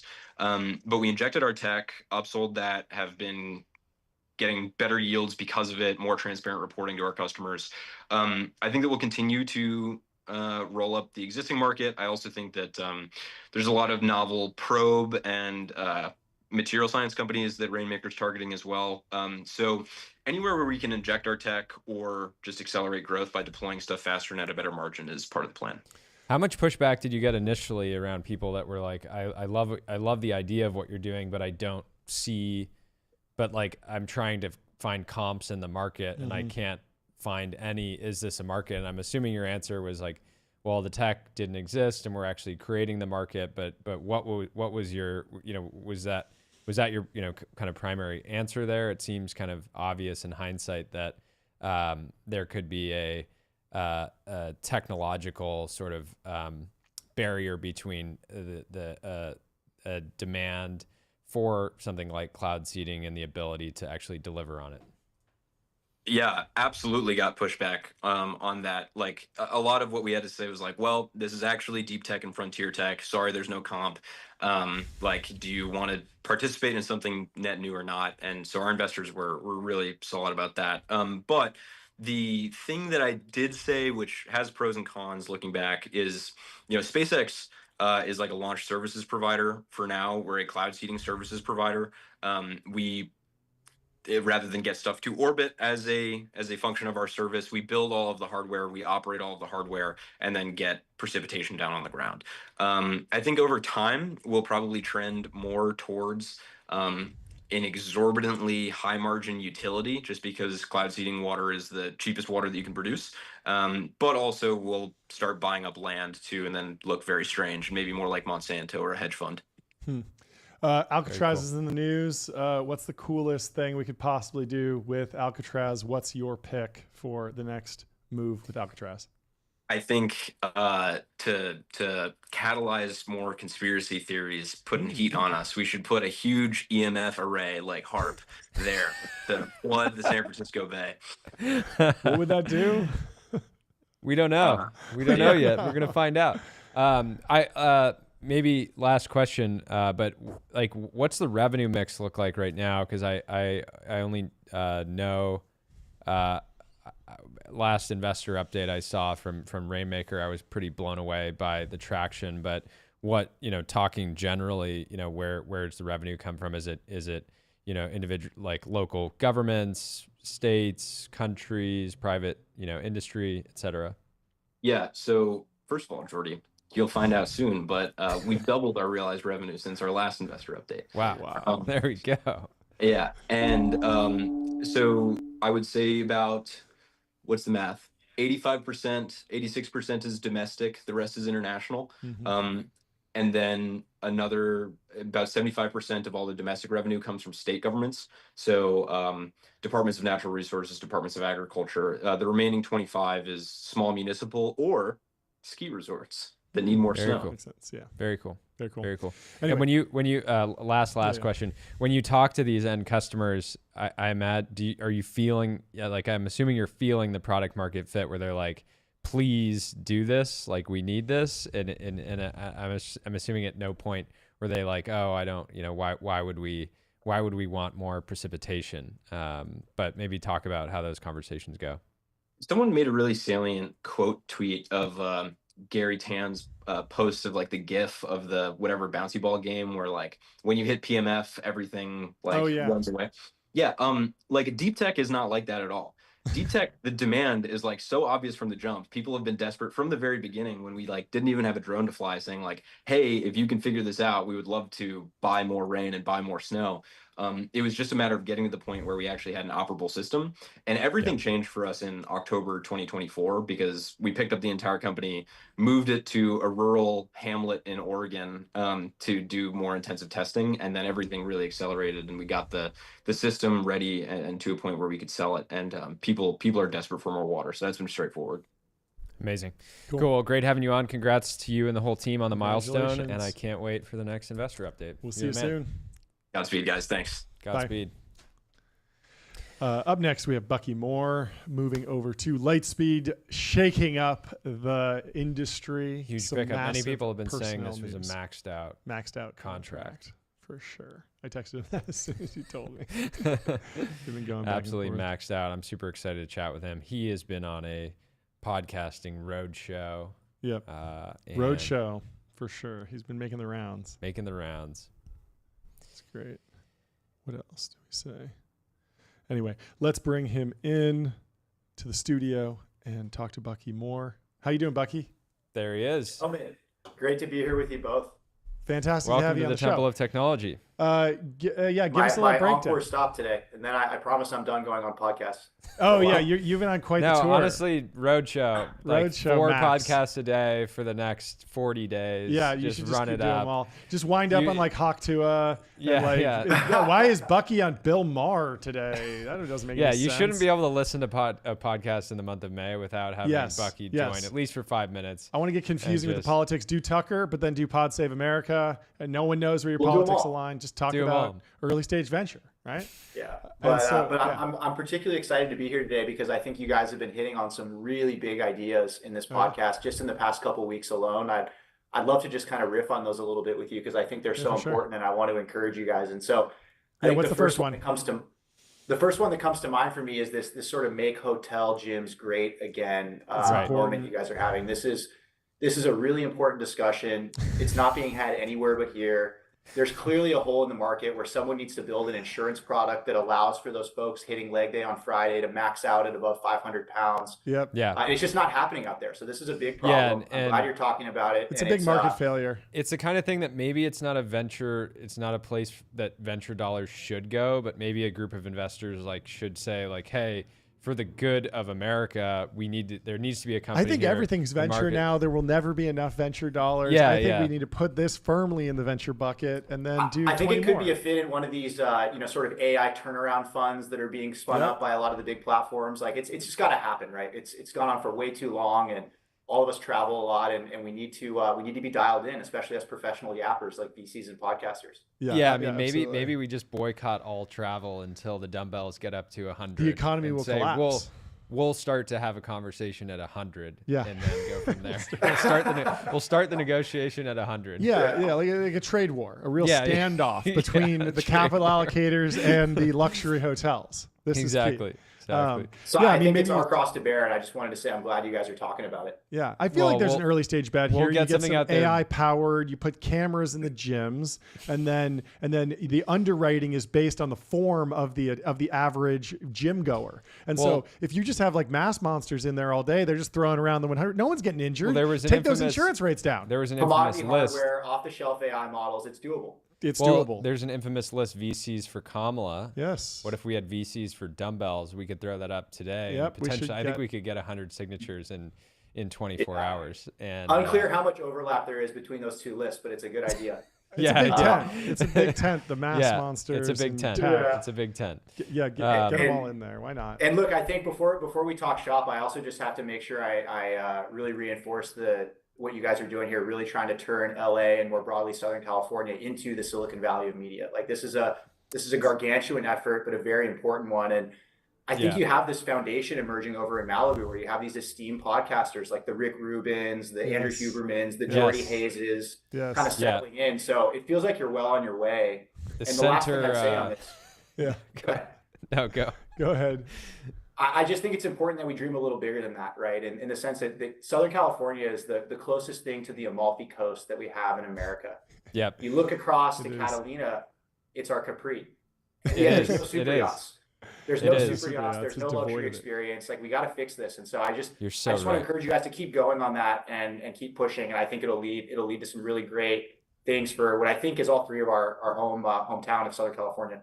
Yeah, Yeah. I mean, the natural evolution is, potentially we had 100% tariffs on foreign films Yes. get potentially announced yesterday. I don't know how real it is, but I mean, a natural next step would be, 200, 300% tariffs on foreign podcasts. Yeah. And to really kind of like, generally I'm a free trade guy, Yep. but when it comes to podcasting, I Yeah. want to support So domestic we were in podcasting Ojai this weekend, and we noticed that it was just devoid of high finance, and there wasn't a single Goldman Sachs office or high frequency trading operation there. Yeah, And so Jane we Street announced nowhere to our be found. campaign to save Ojai and bring finance to Ojai and really get the cubicles there, get the stimulants flowing. Get Yeah. these folks to work hard and really save Ojai. But we should do that for Catalina. We should Yeah. save Catalina from the problem of boats under 50 feet Yeah. Yeah. because it's a big problem out there. Most And of the boats are fishing's small. notoriously unreliable. You might have a good year, have a lot of yield, Yep. and then you might have a down year. Whereas hedge funds, figure out a way to generate alpha Exactly. in any market Yeah, conditions. stock the ocean with new That's right. fish to hunt. And related to this, Augustus was talking a little bit about what to do with Alcatraz, right? Yeah. I mean, who isn't a mega yacht owner in San Francisco that wouldn't want to bring their boat into the San Francisco Bay Yeah. and enjoy what Alcatraz has to offer? So I think there's another dimension we can kind of take the Alcatraz conversation that sort of aligns with what Catalina has in terms of its potential. So there's a lot of good work to do here. And I just Yep. want to say I appreciate you spearheading this effort. Yeah, there was kind of a controversial post from what was it, Christina over at Bain Capital, right? She was saying that Alcatraz should be a Four Seasons resort where you pull up in a fancy water taxi to White Lotus style, not a federal prison. But I mean, a lot of people were firing back, being like, this would obviously be better as like an Amman, and instead of a water taxi, you should be pulling up in a super yacht. I haven't heard of a VC going to a Four Seasons in about In a 15 decade, years. yeah. But So what yeah, is your both these places have yeah. a lot of potential. Yeah. What is your top pick for Alcatraz revitalization? I'm not sold on the idea of reopening the prison. Anyone Yep. who's taken a tour of Alcatraz realizes it doesn't look like The Rock, the movie that is, which is very disappointing if you're a fan of The Rock in that shower scene where it all starts. But Yep. I think this 5-star destination in the making idea that Christina floated, again, up-leveling the Four Seasons to the Amman, up-leveling water taxis to super yachts. Like, I think this might be the best idea, at least floating out there right now. I like the certainly idea of optimistic. turning it into what are the regions in the Mediterranean that like don't, or not Mediterranean, Caribbean, that don't really have any financial sort of rules, like tax haven. Yeah. So if we turn it into a place that VCs could generally solicit, It should be the Puerto funds Rico and, of the Bay. yeah. You should, and if you go there, but you have to spend 6 months and a day on the island. Yeah. If you leave, Yeah, I mean, if you- we're trying to inshore the crypto industry. So, all those folks living their life in Puerto Rico right now, like, this might be the answer. So, yeah. It So really again, should I be think Puerto Rico. keep pushing these big ideas. Somebody's got to do it. And I think you guys are doing a really good job. Yeah, I love it.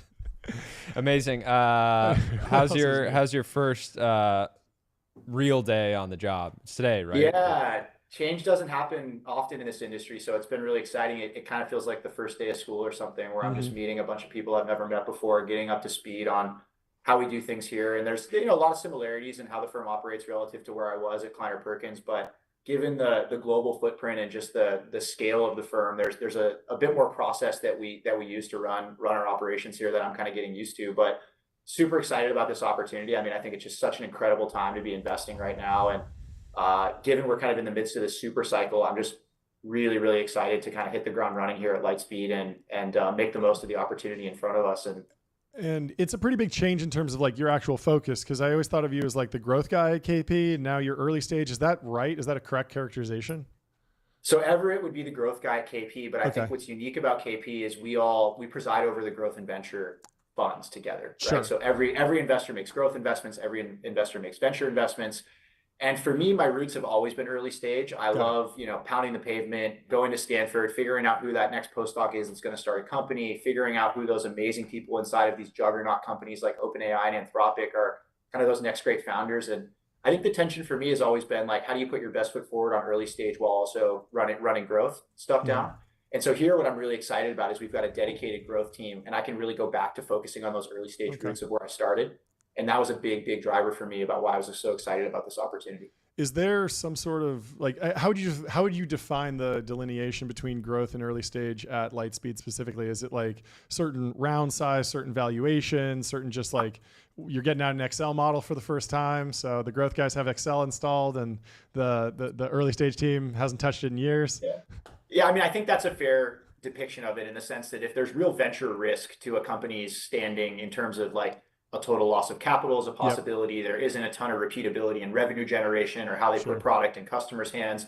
I think that feels a lot more like a venture type of investment. Mm-hmm. Whereas if there is that sort of repeatability, which for certain companies, especially in AI, can come very early in their life, given just the market pull that we're seeing, setting aside quality of revenue and that whole debate, you're starting to see more and more that these companies become growth stage companies very quickly. So I think what I'm really excited to focus on here at Lightspeed is like, how do we get into those companies as early as possible? Because they can be 6-7 months old and suddenly it's a growth stage opportunity. You've kind of missed the opportunity to get that venture exposure that really does at the end of the day drive a lot of the returns for this industry, at least historically. Yeah, what is the shape of like these AI companies and where they fit between growth and venture? Because I saw some firms were putting OpenAI at 27 billion in venture, which wound up being like a venture style bet. Like it could have kind of zeroed with all the complexities around. You're investing in a nonprofit at that point. Like it does have binary risk, but again, it's like almost 10x or something. It's been like a venture style return very quickly.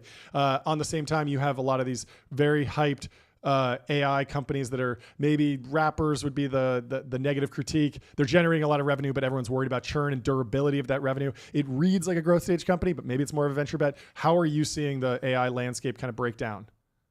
Yeah, so to the question about OpenAI and that being a venture bet, I think it's even more clear today that the investors that participated in that round, again, there's a lot of dilution that comes along the way, but if you look at it just on like a multiple evaluation basis, there is absolutely a venture-like return to be made at that round, and that's going to make a lot of funds that went in big there. Yep. I think with respect to your second question about just like how these wrapper companies sort of fit into this box.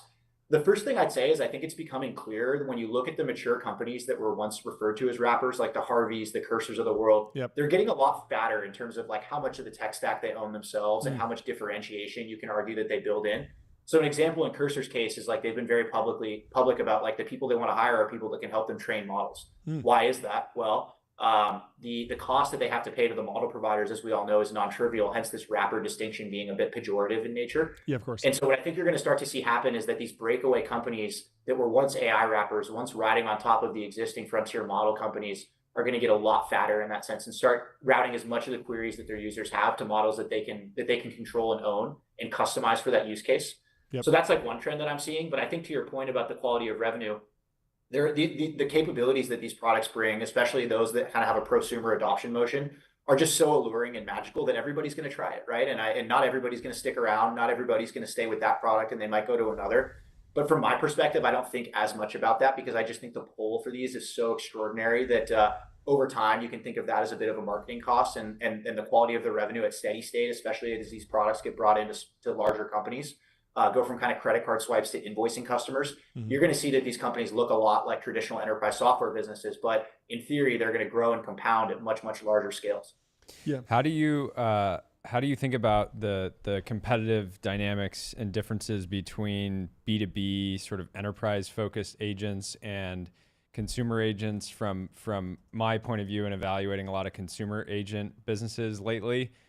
A lot of my thinking comes down to, okay, this is not necessarily explicitly on Anthropic's or OpenAI's roadmap, but I can imagine, 6 months from now, they just sort of like immediately enable something like this. Where on the enterprise side, when you look at businesses like, for example, like Harvey, something like that, it's like, okay, there's a ton of functionality and features that to me feel like there's much more of a long-term kind of like value proposition and moat here. But I'm curious to hear how you think about the differences. So I agree directionally with everything that you said. And with the caveat that I'm not a consumer investor, it intuitively looks to me as though a consumer agent is only useful when it can do everything from planning my kid's birthday party to booking the flight, everyone's favorite example, to really just like automating away all these tedious tasks that I would otherwise be clicking through websites to accomplish. And I just haven't seen a consumer agent that can really do that in a holistic sense yet. And I think someone will figure it out. And I think that someone will most likely be one of the frontier model providers because this is just such an important use case for them to get right to kind of maintain that core consumer mind share that they have today. So on the consumer side, my bet is on the model providers, but I just haven't seen anything that really lives up to the product that I would be compelled to use.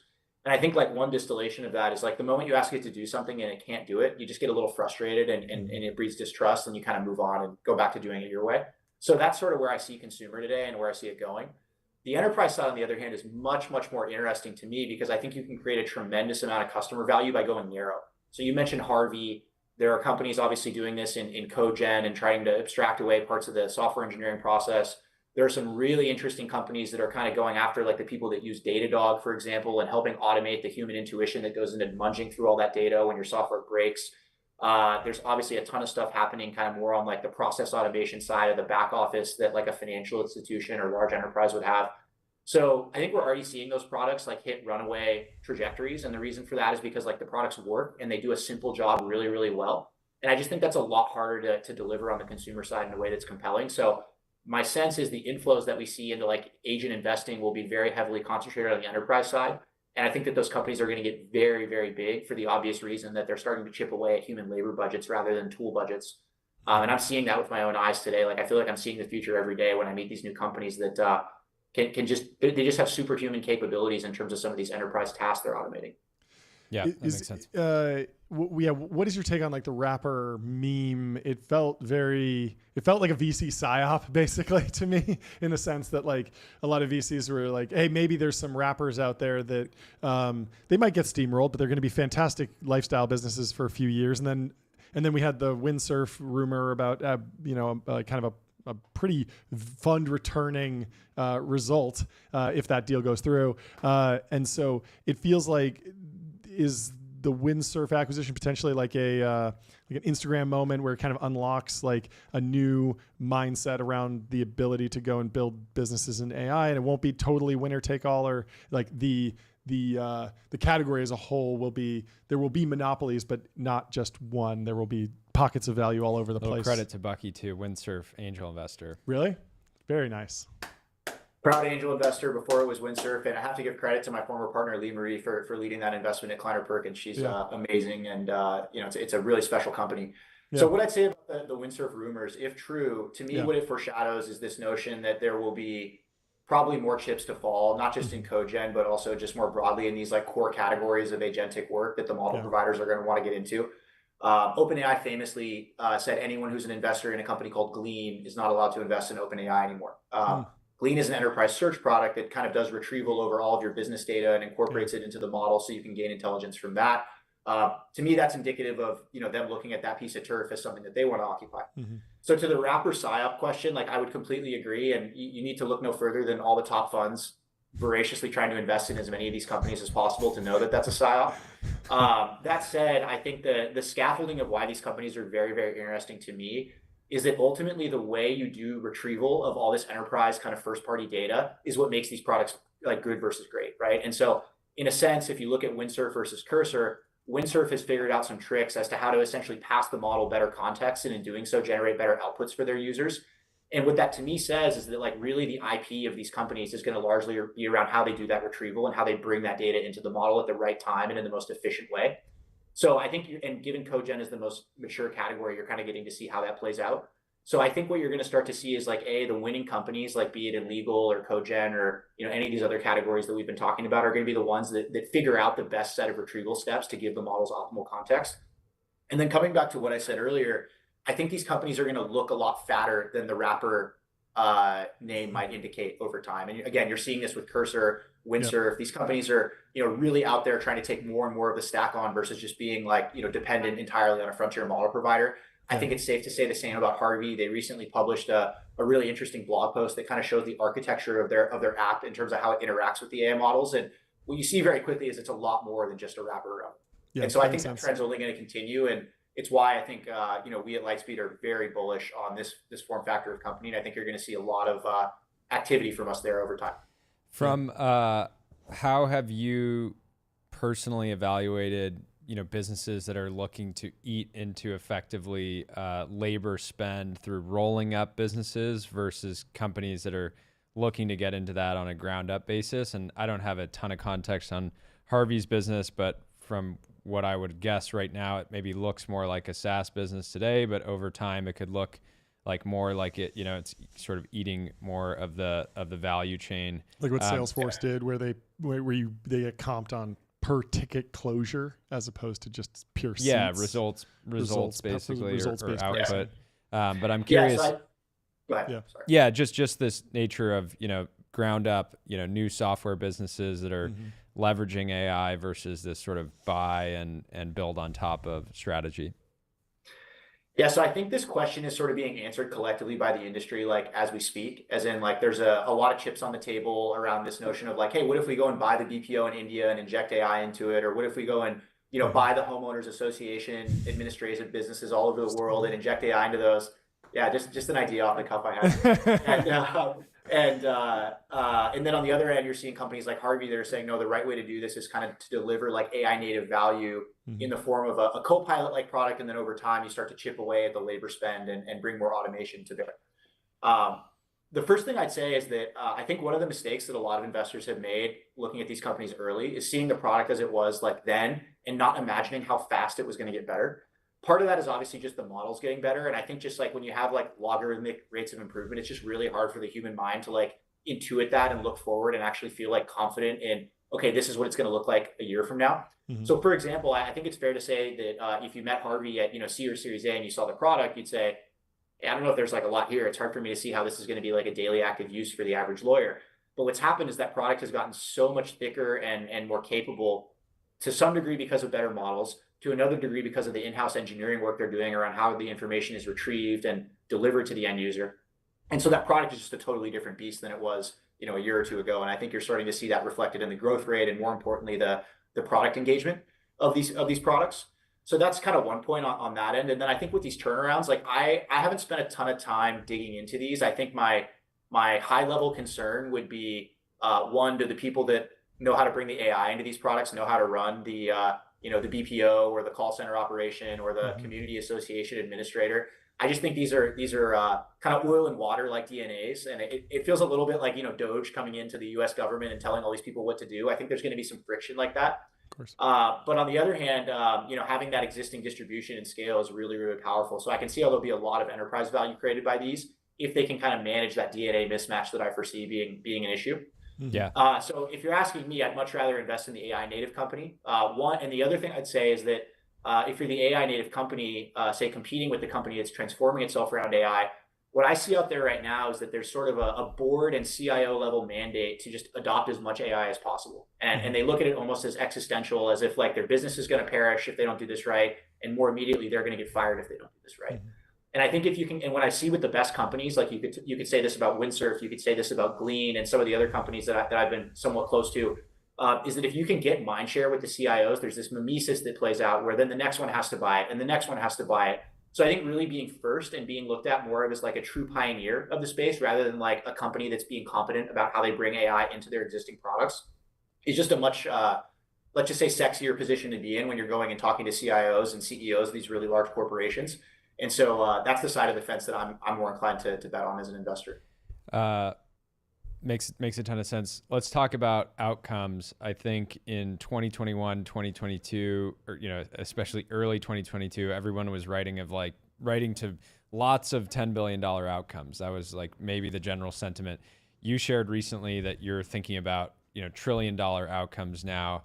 Is the right framing as sort of a scaled platform fund to be thinking about making sure that you're in the handful of companies that over time can be $1 trillion businesses versus just expecting tons and tons of these $10 billion plus companies?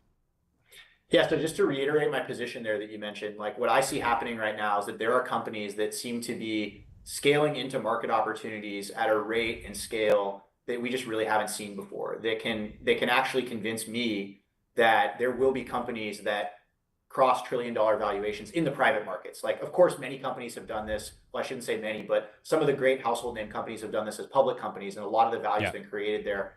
Obviously, now these companies are staying private longer, they're growing faster, and therefore I think it's not unfathomable to think of an OpenAI or a SpaceX getting to this place where we're talking about $1 trillion companies in the private markets. So what does that mean for the venture business? What it means is there's even more headroom in this later stage investing part of the business that the mega platforms operate in that to generate alpha there that I think just wasn't there before. So that's hard for me to ignore personally, and I think why these mega platforms like Lightspeed are in a really unique position to capitalize on that. I think there's an obvious question as to, are these companies a point in time thing, or are they more foreshadowing of more of these to come? I think that's something that we're kind of figuring out as an industry and watching. But my instinct will be that just the problems and the ambition of the problems that founders are going after these days are just so like fundamentally massive that I think we will just see much bigger outcomes aligned with those companies that succeed at going after these like really fundamental problems like space travel, like intelligence, for example. And then I think with respect to the $10 billion outcomes, I mean, look, you're still going to see a tremendous number of those, right? I think that these AI app companies are like the large platforms are going to be very acquisitive of these companies. I think you're going to see things like MoveWorks, which ServiceNow announced, or the Windsurf rumors that OpenAI and Windsurf are having conversations around. Like, I think there's a lot more of this to come, and so I think the venture business will still be driven by those outcomes. But I think when we have these $1 trillion outcomes, even if they're few and far between, it just completely distorts and changes the shape of the industry. And I think that the mega platforms are well aware of that and architecting their setups with that in mind. Yeah, in many ways, these bigger companies would prefer to avoid, 4 or 5 rounds in a row that are predominantly random SPVs with hundreds of underlying shareholders, that are then all trading those positions over time. And it's very chaotic. If you could just have, if you could get the majority of your cap table around a single dinner table for a few more rounds, you might be more inclined to stay. Sure.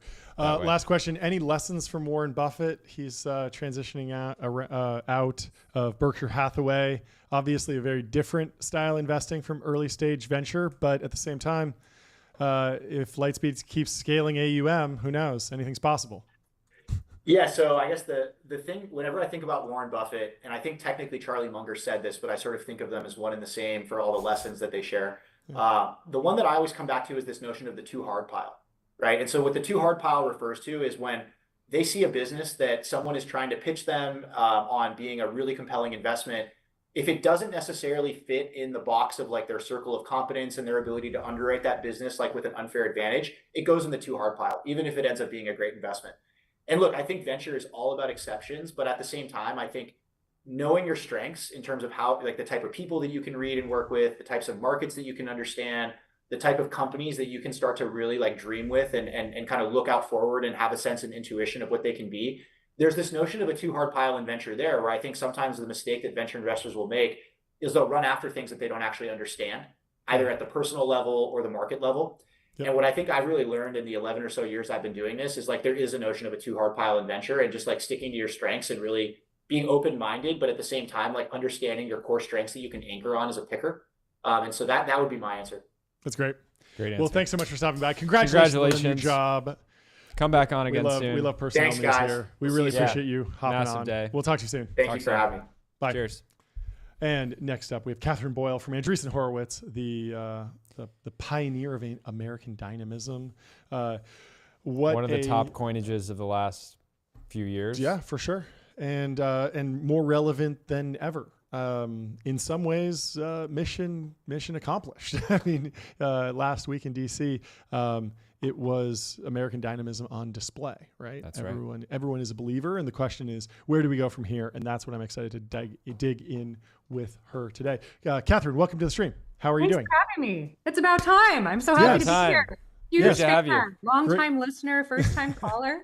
Great to have you. With the flag in the background. Yes, fantastic Love background. Where should we start? I'm curious about just state of affairs with the American Dynamism movement. The project feels like it's maybe time to rest on our laurels. What do you think? We've achieved American dynamism. It feels like it. Yeah. But I mean, seriously, it feels like it's broken through. It's mainstream. Cultural victory may be coming before actual victory. Sure. In that American dynamism is almost mainstream now, at least in the venture world. Yes. But job's not finished. So what are the key asks in DC from Silicon Valley right now? What are the top projects? Where should tech be focused in terms of the American Dynamism project broadly right now?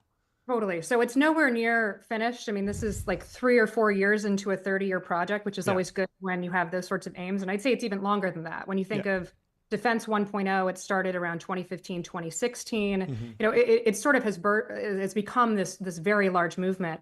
But I'll tell you, like last week was a huge week for American dynamism inside of the DoD. And the news sort of got buried in tech land, but it's probably one of the biggest things to happen in the first 100 days of the Trump administration.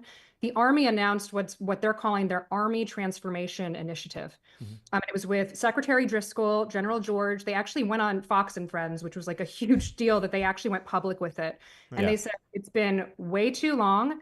Like we have so many platforms we want to modernize. We want to divest from technologies that are no longer useful. We want to modernize the force. We want to make sure that we get rid of civilian jobs that are not important anymore. We want to make sure we are not having wasteful spending. I mean, it was sort of like, what I had read in NBC after it came out, they said like the Army is doging itself. Yeah. I think the real story of what the Army is doing, and kudos to them because they truly are the first mover, is there are people inside of the DoD who have been saying these things for years, pounding their head against the wall, saying they want acquisition reform, saying they want to work with startups, saying they have to have new platforms that come in and actually support the needs of the warfighter. And they've been pounding their head against the wall with little results. And so when you have a DOGE effort going on in Washington and an administration that really wants to see, the waste disappear, it allows for those people who are really forward thinking, like General George and like Secretary Driscoll, to come forward and say, hey, we're going to do this ourselves. We're going to pick out the new technologies that we need. We're going to get rid of things like Humvees that we haven't needed in 20 years. We're going to figure out what is actually useful for the Army, and we're going to do it ourselves. So it was a huge week. I think it was probably one of the most, it was reported, but it didn't get sort of the praise from technology that it should have. Like this is an extraordinary movement that I think has really been a long time coming. And it's something that a lot of the early American dynamism companies have been pushing for a long time. So congratulations to the Army. Yeah, so can you give me a little bit of it's better to doge yourself than get doged. Always doge yourself. Doge yourself. Can you give me a little bit of a tour of the market map of the beneficiaries of this transformation? Obviously, everyone knows the Palantirs and the Andurils, but I imagine that there are tons of pockets of value and projects that need to be overhauled.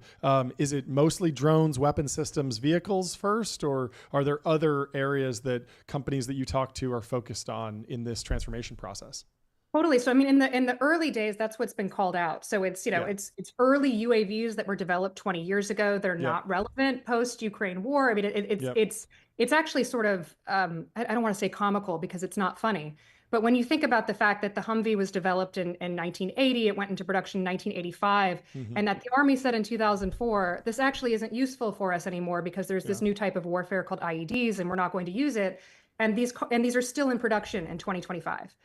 And so that's a perfect example. And I think they're sort of, they're showing certain programs that are so long overdue that they're to be changed. But I think it's also smaller things like, the program of record was developed when you had to build out these very, very large platforms and you had to plan years and decades in advance. And when someone won a program, it was understood that they were going to run that program for decades. And now the Army has ways to acquire things where technology is changing at a pace and at a speed that really needs to have a genuine competition every year, every couple years.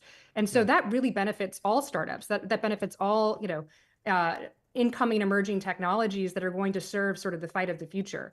So in some ways, I think it's, they have specific call outs that they're pointing to now, but there's definitely, this is sort of this is great news for startups because what it's showing is that there is actually the will inside the DoD to change things bigger than just, okay, we're going to give you a small. Is there any movement on procurement reform? I remember I watched this hilarious movie, Pentagon Wars, all about the development of the Bradley fighting vehicle. And it's a very funny movie, but it kind of, everyone has a different requirement. They all get put together and becomes this kind of platypus of a vehicle that is part tank, part troop transport, all these different problems. part of the benefit of modern technology is that we do develop platforms, and things like Anduril's Ghost can do ISR and also do munitions and a whole bunch of things. There are projects that do need flexibility, but is there a cultural shift around moving away from exquisite systems, or just when folks in defense tech say we need procurement reform, what are they really talking about in 2025? Yeah, well, I think they're talking about different things, because I think what this initiative is going to do is it's going to allow the Army, and I think there'll be a lot of replicas of this as well. I think other branches will look at this and say this is a great idea. Instead of being locked into a program for decades, they're going to be able to say, actually, we would love to use that capital for something new. We would love to recompete that program. We would like to be able to be better capital allocators, because now their hands are tied. And I think when you talk to people who are just in normal business, not in defense world, and you say, hey, if you had to make a decision about a purchase that's going to last for 10 years and get no updates, and you would not be allowed to change it, what would you do? We would say that's insane. Like, how is a CEO going to say they're going to acquire technology for their company that they're going to use for 10 years, and there's going to be no software and updates, no nothing, and if it's not working, you can't get rid of it? Yeah. Because you're told you can't get rid of it. I mean, that is literally what the DoD has to deal with. Yeah. And so I think what's great about this initiative, again, it's one, the fact that the Army is going public says that they mean business, and that they have air cover to do this. But I think the meta story that we're going to tell ourselves is, DOGE has been very public in the last week of what they're doing. There's been some pushback on, why are you working on IT systems? Everyone has sort of their favorite DOGE meme of why it's not working. But the story of DOGE, I think when we look back even in a year, is going to be that it gave extraordinary air cover to reform in every department. And the first example inside the DoD, this is the biggest example in the last 100 days, to see General George out there saying, like, this is what we need to do, and we are committed, and we're going public because we are so committed, which doesn't usually happen. I just think it speaks volumes, and tech should be celebrating. This is a big, big day for everyone in the American dynamism ecosystem, for every defense company that's been fighting for this for a long time.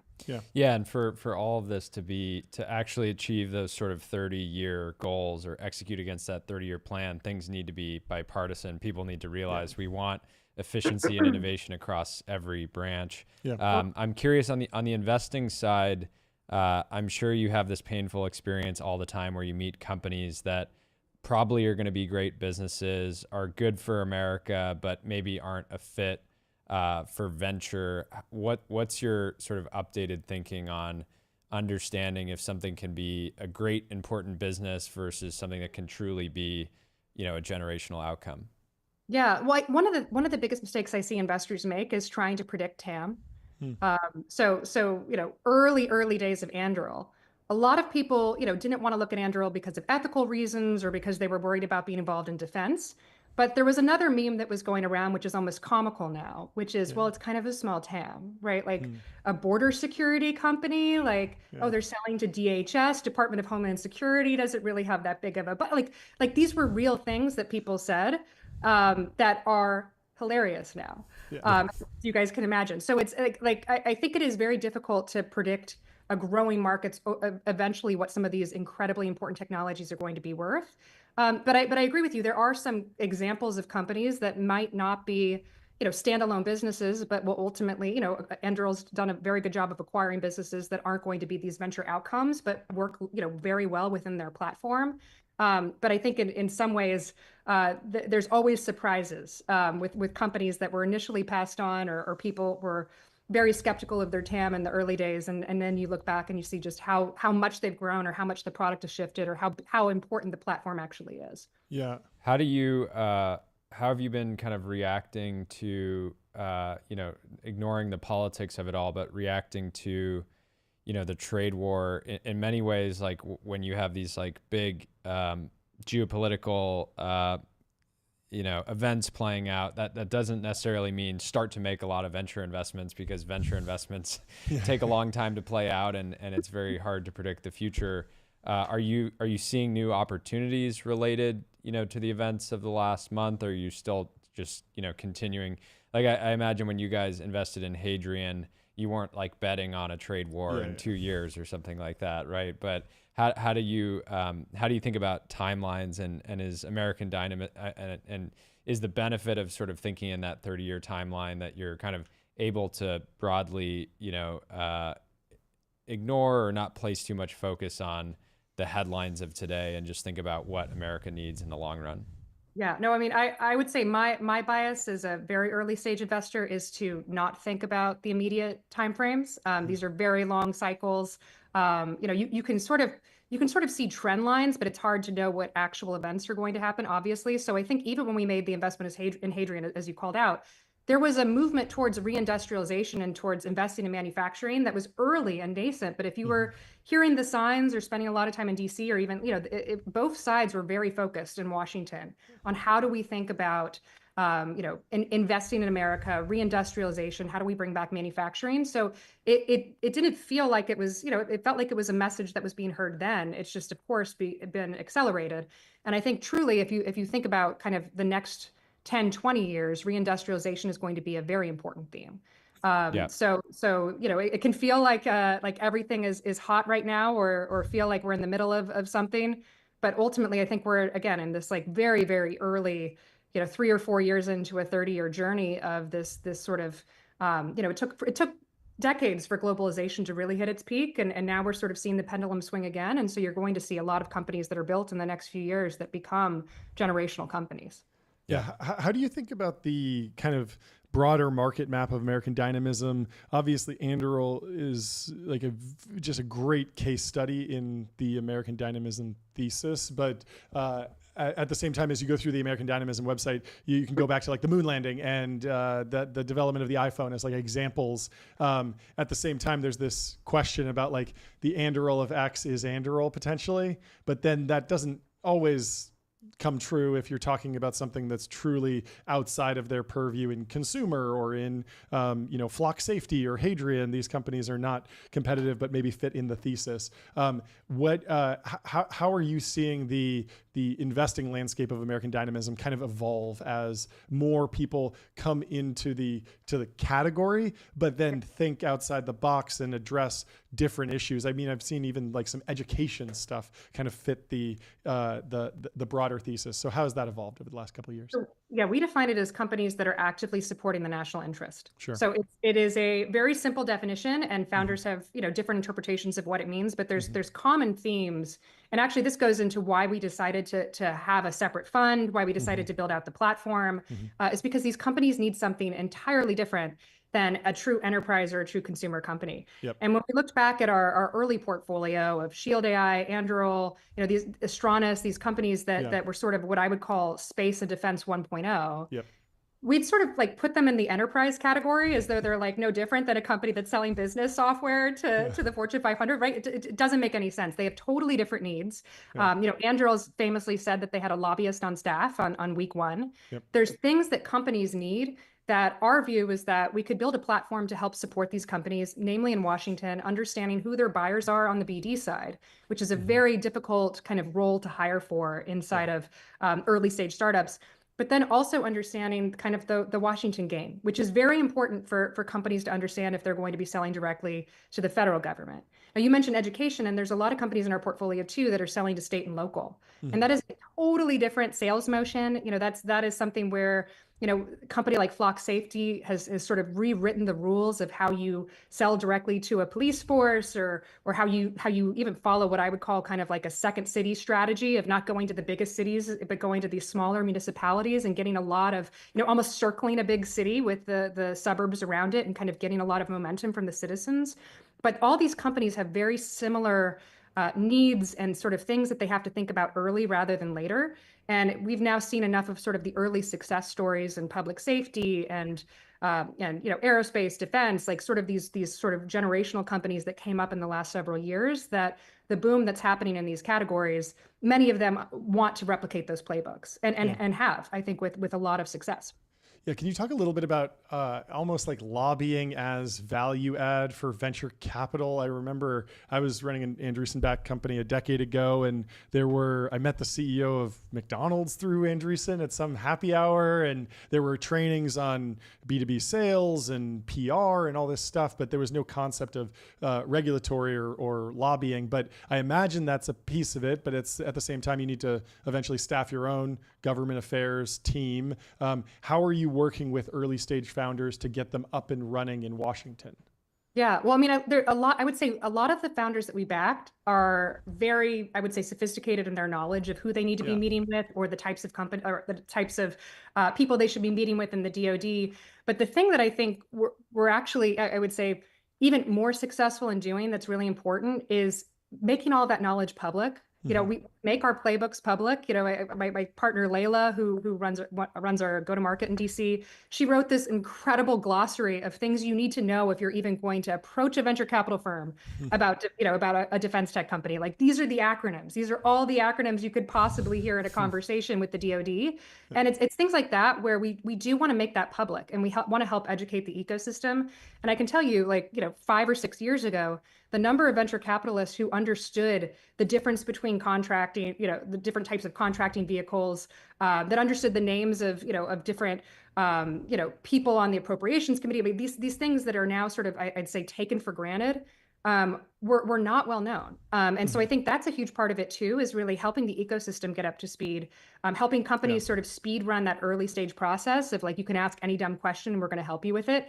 But then there is also something to be said of, it is much easier to get a meeting with certain people if you are at a dinner that's sponsored by a group of people who are always in Washington. I mean, we have a Washington office now. We are fully staffed in terms of both Republicans and Democrats, and people who work on both sides of the aisle, people who specialize in DODs, people who specialize in certain types of the DOD. And I think that is like a very important thing to be able to say, okay, you need to meet with X, Y, and Z people, or you need to understand the glossary before you can even begin to have those conversations. Do you think defense tech is now mature? It's oversaturated. I was joking with Jordy that I think world peace is like maybe 6 months away, and then I'm going to start poaching top defense tech talent to build the next generation of advertising optimization. Because I think that we just got to get them back in the ad optimization game. Next company, you know it. Yeah. But I mean, seriously, like, it does seem that would like be the most, the OpenAI, AGI is always 6 months away. World peace is always 6 months. Defense tech founders need to just go like, just 2 billion more, and like, and then world peace. World peace, yeah. But I mean, there is a serious question here. Like, I know some people who are like just so excited that they're jumping into things, but being even, I'm not even in the industry, but I'm a little bit more tapped in, and I'm like, there are already 7 companies working on that exact thing. I don't know if this is the best time. Is it worthwhile to steer these incredible hackers, these great entrepreneurs, like maybe towards the more like the more tangential hard tech problems? Like, what I see with what Base Power is doing is like, it's hard tech, it has defense roots, but it's not directly something that's on Anduril's roadmap. What advice are you giving to kind of the entrepreneurs that are like in between things, thinking about serving the national interest, but not necessarily putting themselves on a collision course with a multi-billion-dollar founder mode company? So I'll say deterrence is the constant project, right? So like you're like the meme of, we're maybe 6 months away from world peace. Of course. It's like I actually think that was part of the problem in the 90s, right? Like seriously, that was thought the it'd big be problem. over. Yeah, democracy. Well, the end of history. End of history. End of history. We flourished, and we don't need to be working on these things. So the kind of, it is very important that we've gone back almost to the roots of the DoD, saying like, hey, actually, we remember what it's like to be a country at war, and we need to be constantly focused on the next technologies. We need to be focused on deterrence, thinking of it as deterrence because we want to prevent war, but we have to be continuously building. So from that perspective, I think we're only a few years into this real movement of Silicon Valley caring about working with the DoD, and I hope that it's a 30-year project. I think that's what we all really should be focused on, is making sure it's a 30-year project, and even longer than that.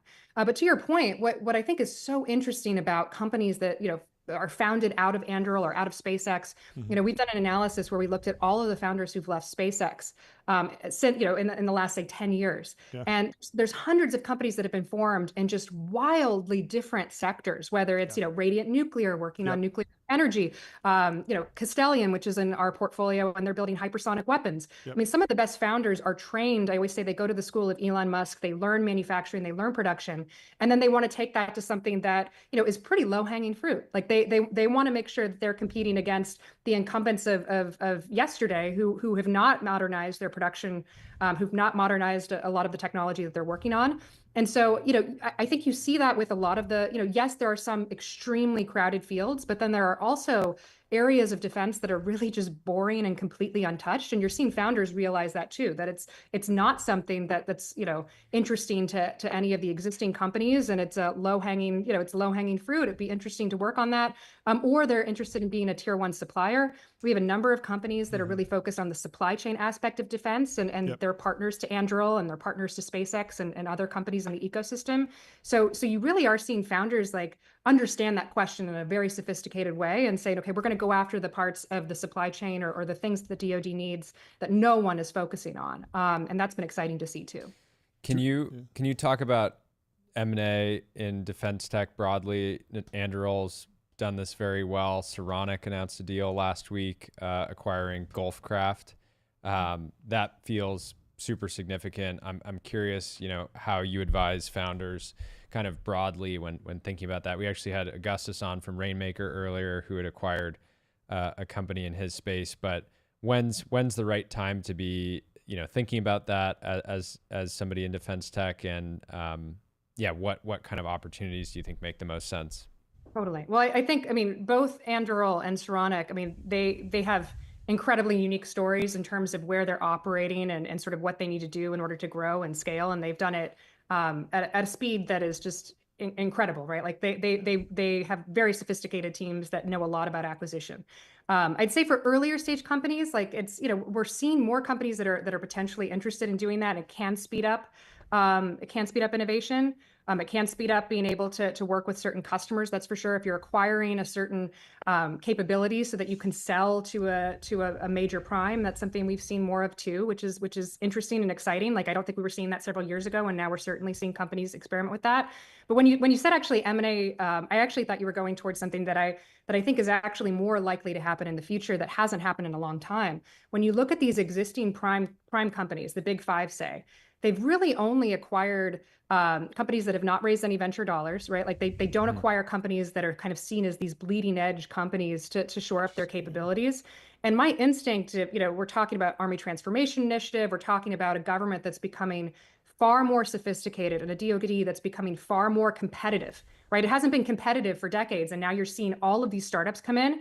My like prediction, if we're looking 5-10 years out, is that the companies that have not been acquisitive for the best engineers and the best technologists and these capabilities that they need are going to find that as their only solution. And I think we could potentially even see another Last Supper situation, which of course in the 90s was the famous case where the government came to all these primes and said, you have to merge, you have to have kind of forced mergers and acquisitions because the budget's going to decrease. And of course, that was probably the wrong strategy given sort of the results that came out of that. But I do think it is something that I would not be surprised if in 5 or 10 years, you're seeing the existing primes that have been around in many cases for 100 years saying we have to work with these startups in a much more tangible way. And you could see a highly acquisitive ecosystem that people don't necessarily kind of write into their kind of thesis today. How would you how do you think about leadership at the individual primes? And people over the last few years, Boeing has been dragged through the dirt by pretty much everyone, but I think of it as a great, in the fullness of time, it's a great company. Boeing, I ain't going. Yeah, John's so I'm loyal. Pro Boeing. I think it adds excitement. He'll never fly. As a white collar worker, you don't risk your life very often. When I go on a business trip and I step on a 737 Max, I'm locked in. I just look at it as China would love to have a company that was actually competitive with Boeing. Totally. Right? It's a hugely strategic asset. Yeah. But I'm curious. Do you think that, any of the primes, and every now and then you'll see a prime release a video that's like clearly like they hired a marketing agency and said like, make us like an Anduril movie, and then they put it out. But how do you think about Do you see that the leadership at the primes? Well, Lockheed Martin invented artificial intelligence, remember? Yeah, they came out last week and claimed that they invented artificial AI. intelligence. They basically just said, "You're welcome." You're welcome. Yeah. By the way, you're welcome. But I'm curious. Any hope for transformation? Do you have conversations with them, or is it? Because I mean, even though it's not an opportunity for venture capitalists necessarily, like it would be great if they were highly functioning in the American interest, like as Americans. And then you have that, the program that was spun out of was it Microsoft Microsoft to Anduril? The HoloLens. Yeah. Sorry. So I think there's probably more kind of even spin out opportunities where new companies collaboration can create, value on top of existing programs.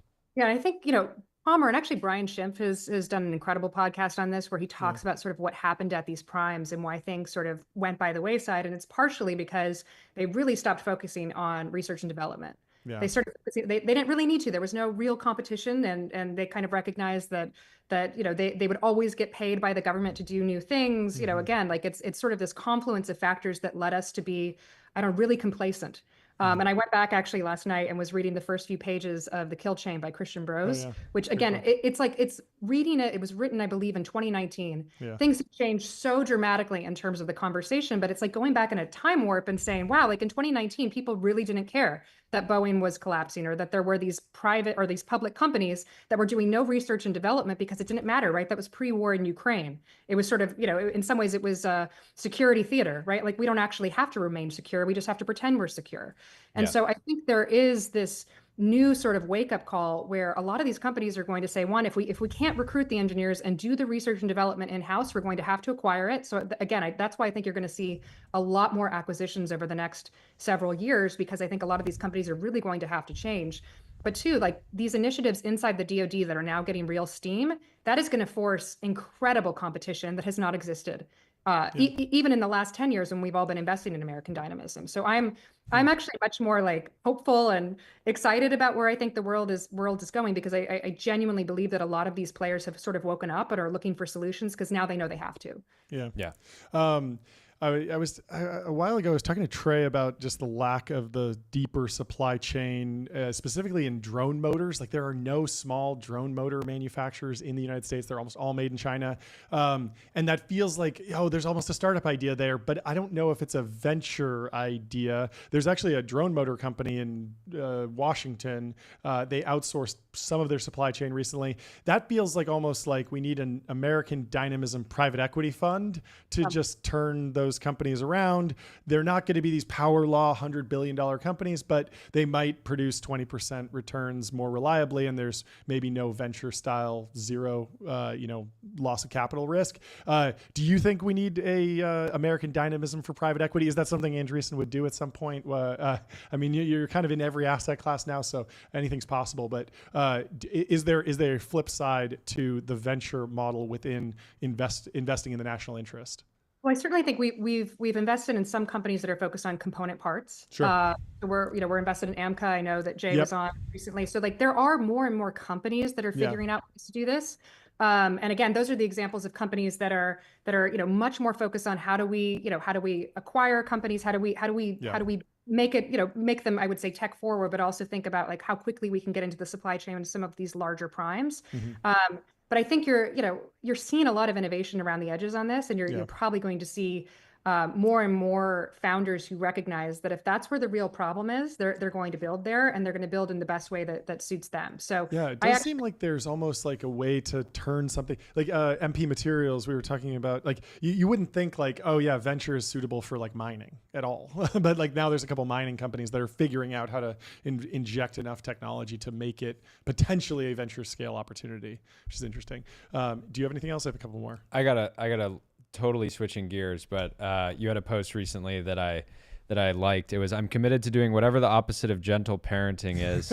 And I wanted to ask you if you found any Lindy books on parenting, anything that sort of resonated that you're implementing. John and I both have similar aged children. And I always have this, sort of concern around, you want to experiment with parenting and try new things and maybe not just take exactly what the mainstream media says is the right way to do parenting, but then your children have one life. You want to not run. You're not trying to run A/B tests. On their. I have 3 boys, so I employ what I call the snake pit strategy, which is you lock them all in a room.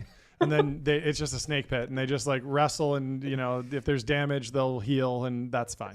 That's the right way to do it. Well, I followed up that tweet with the tried and true Irish strategy, which is the hey method. Yeah. You just shout hey and increasingly loud. Yeah, hey.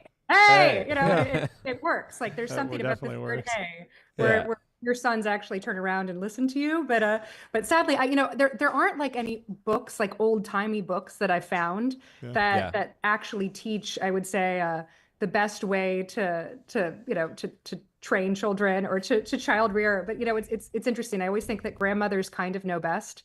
So if there's a grandmother in your life anywhere, they remember how it used to be done and how effective it was, and it was probably harder in the olden days too. So it's like basically just ask grandma. Like grandma. I would plug Free Range Kids. All about this.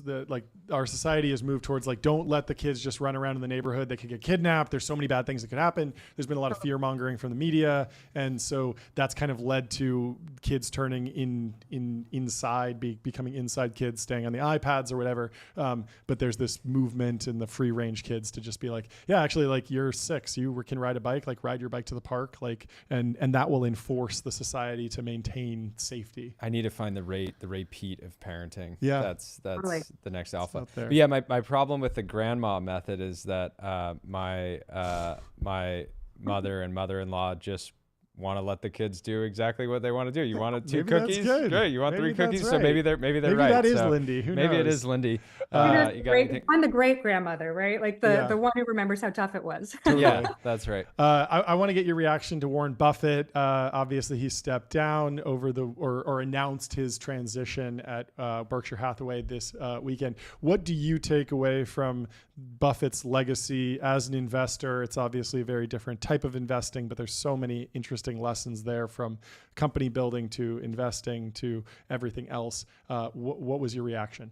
Yeah, I'll take a little bit of a different take because I was watching the annual meeting last year, and there was this moment that happened, and I actually wrote about it in a piece on friendship and founder friendship, where he was doing his usual, going through company analysis, and then he just kind of forgets where he is and says, Charlie. And everyone stopped. It was like, I think I teared up seeing it because it was like he was so in his zone after so many years of working together. He had forgotten that Charlie had passed, and he was almost embarrassed about it. But I thought it was the most beautiful moment because one of the things I don't think we talk enough about in venture world is founder friendship, and I mean like deep, deep friendship, not like, oh, we went to college together and we were friends or whatever. We're going to start a startup together. I mean those people who like work together decades and decades out. I actually think this is why family businesses often work better, where even if you look at like the Collison brothers, it's like they've sharing resources, for since childhood, since they can remember. And like, there's something about just the going through life with someone, suffering with someone, understanding how to end someone's sentences that leads to these just incredibly rich and beautiful companies. And I think if we did an analysis at Andreessen Horowitz and just looked at the companies that were true outliers, I think there would be stories of these people are like brothers and sisters. And Anduril certainly this, right? Like it's, the founders there were DARPA challenged together, like their first day of college, right? So it's, in some ways, there's something about just having these deep relationships that span the test of time, where you're on a journey with someone and it's real, like Aristotelian friendship, not like faux friendship, but true love. And clearly you saw that with them. It's just a remarkable thing how they were able to kind of be true brothers and kind of, each other's better half throughout their business career for as long as they were. It's amazing. Last question. What should we do with Alcatraz? Oh, I love all the ideas of turning it into a casino, but I haven't seen that one. I was saying tax haven and no general solicitation rules. So you can like go out there, no quiet periods, sell your angel lockup periods, just unfettered libertarian capitalism out there.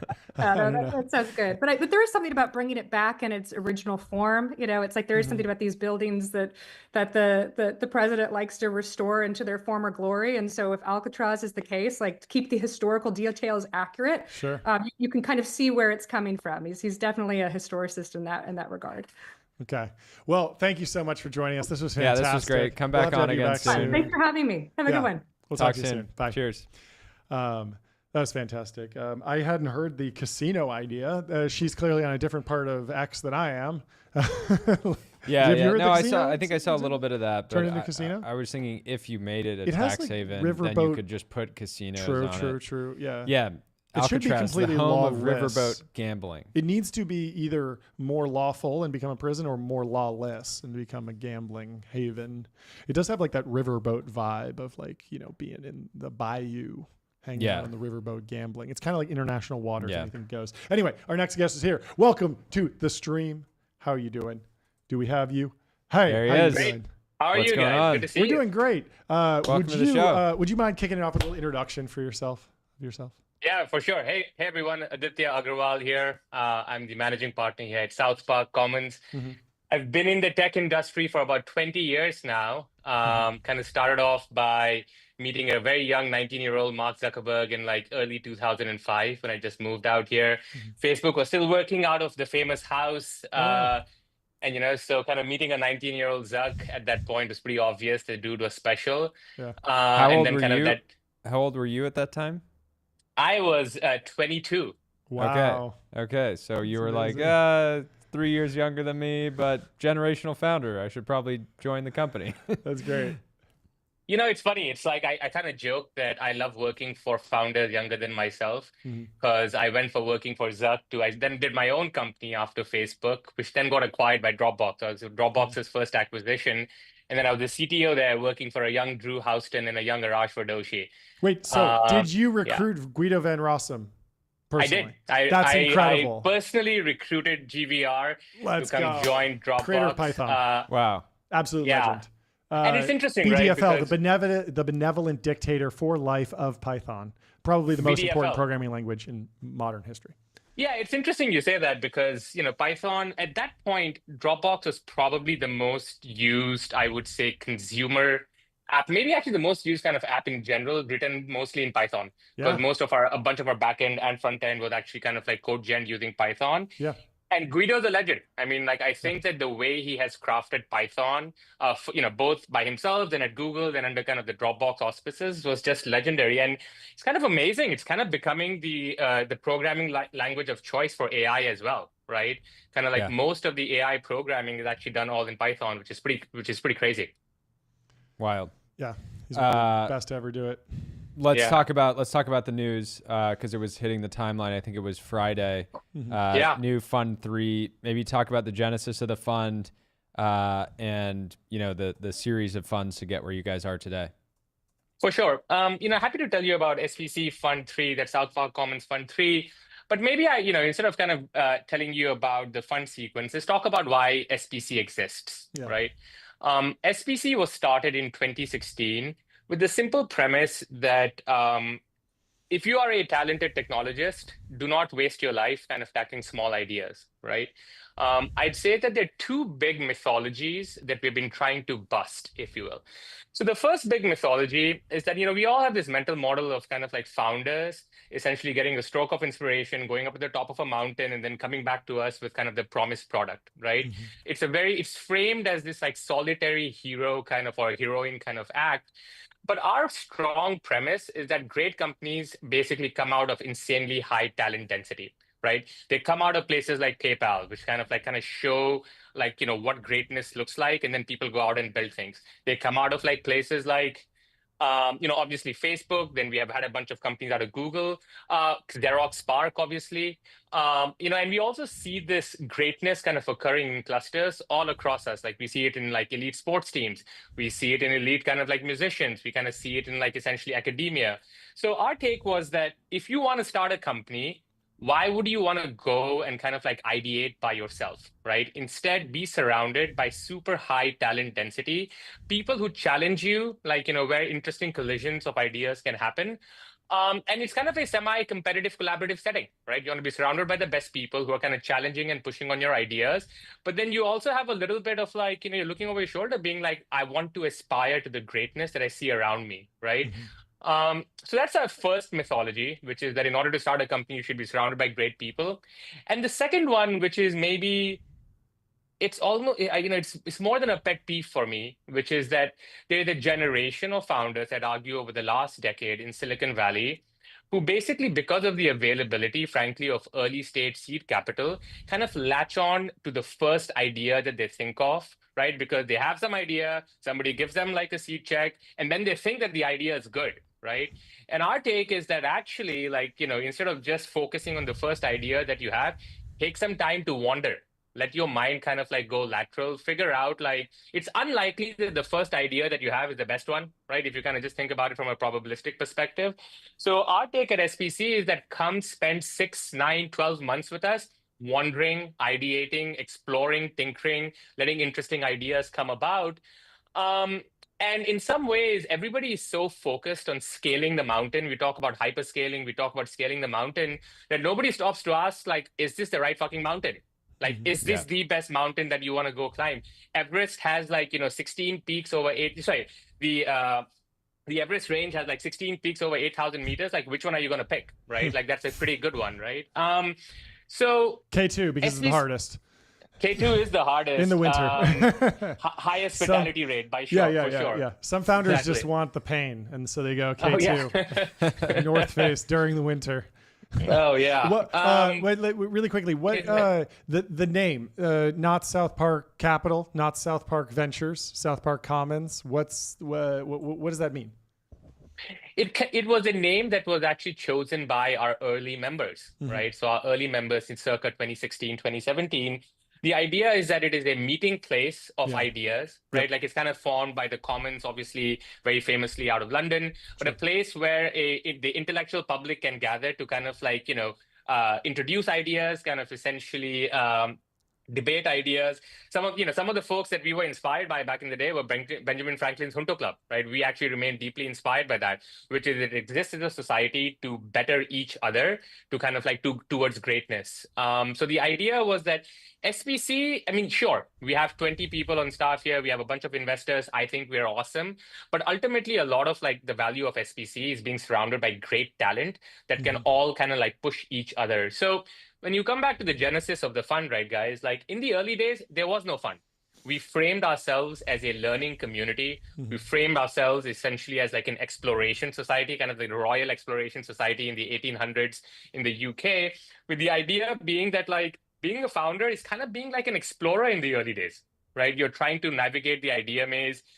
You should be able to like, throw away like the bad ideas in pursuit of the great ones. And then over time, what we realize is that this is actually an interesting model for early stage kind of like company exploration, right? So we would basically provide a place where people would come in, and essentially it was very hard to get in, right? It's, we do maintain super rigorous standards for essentially getting in. We put people through multiple interviews, reference checks. So for instance, this year, 20,000 people plus will apply to be part of SPC across 250 spots across SF, New York, and Bangalore. So it is very rigorous to get in, but once people essentially got in, we would kind of like have like a very vibrant intellectual environment where we would invite like really interesting people at the frontier of their fields. So for instance, I remember back in 2016 and 2017, a young Vitalik would be like walking through kind of like SPC, just talking to people about some of his ideas around distributed systems. We would have GDB and Ilya walking around telling people about kind of what was happening in deep learning.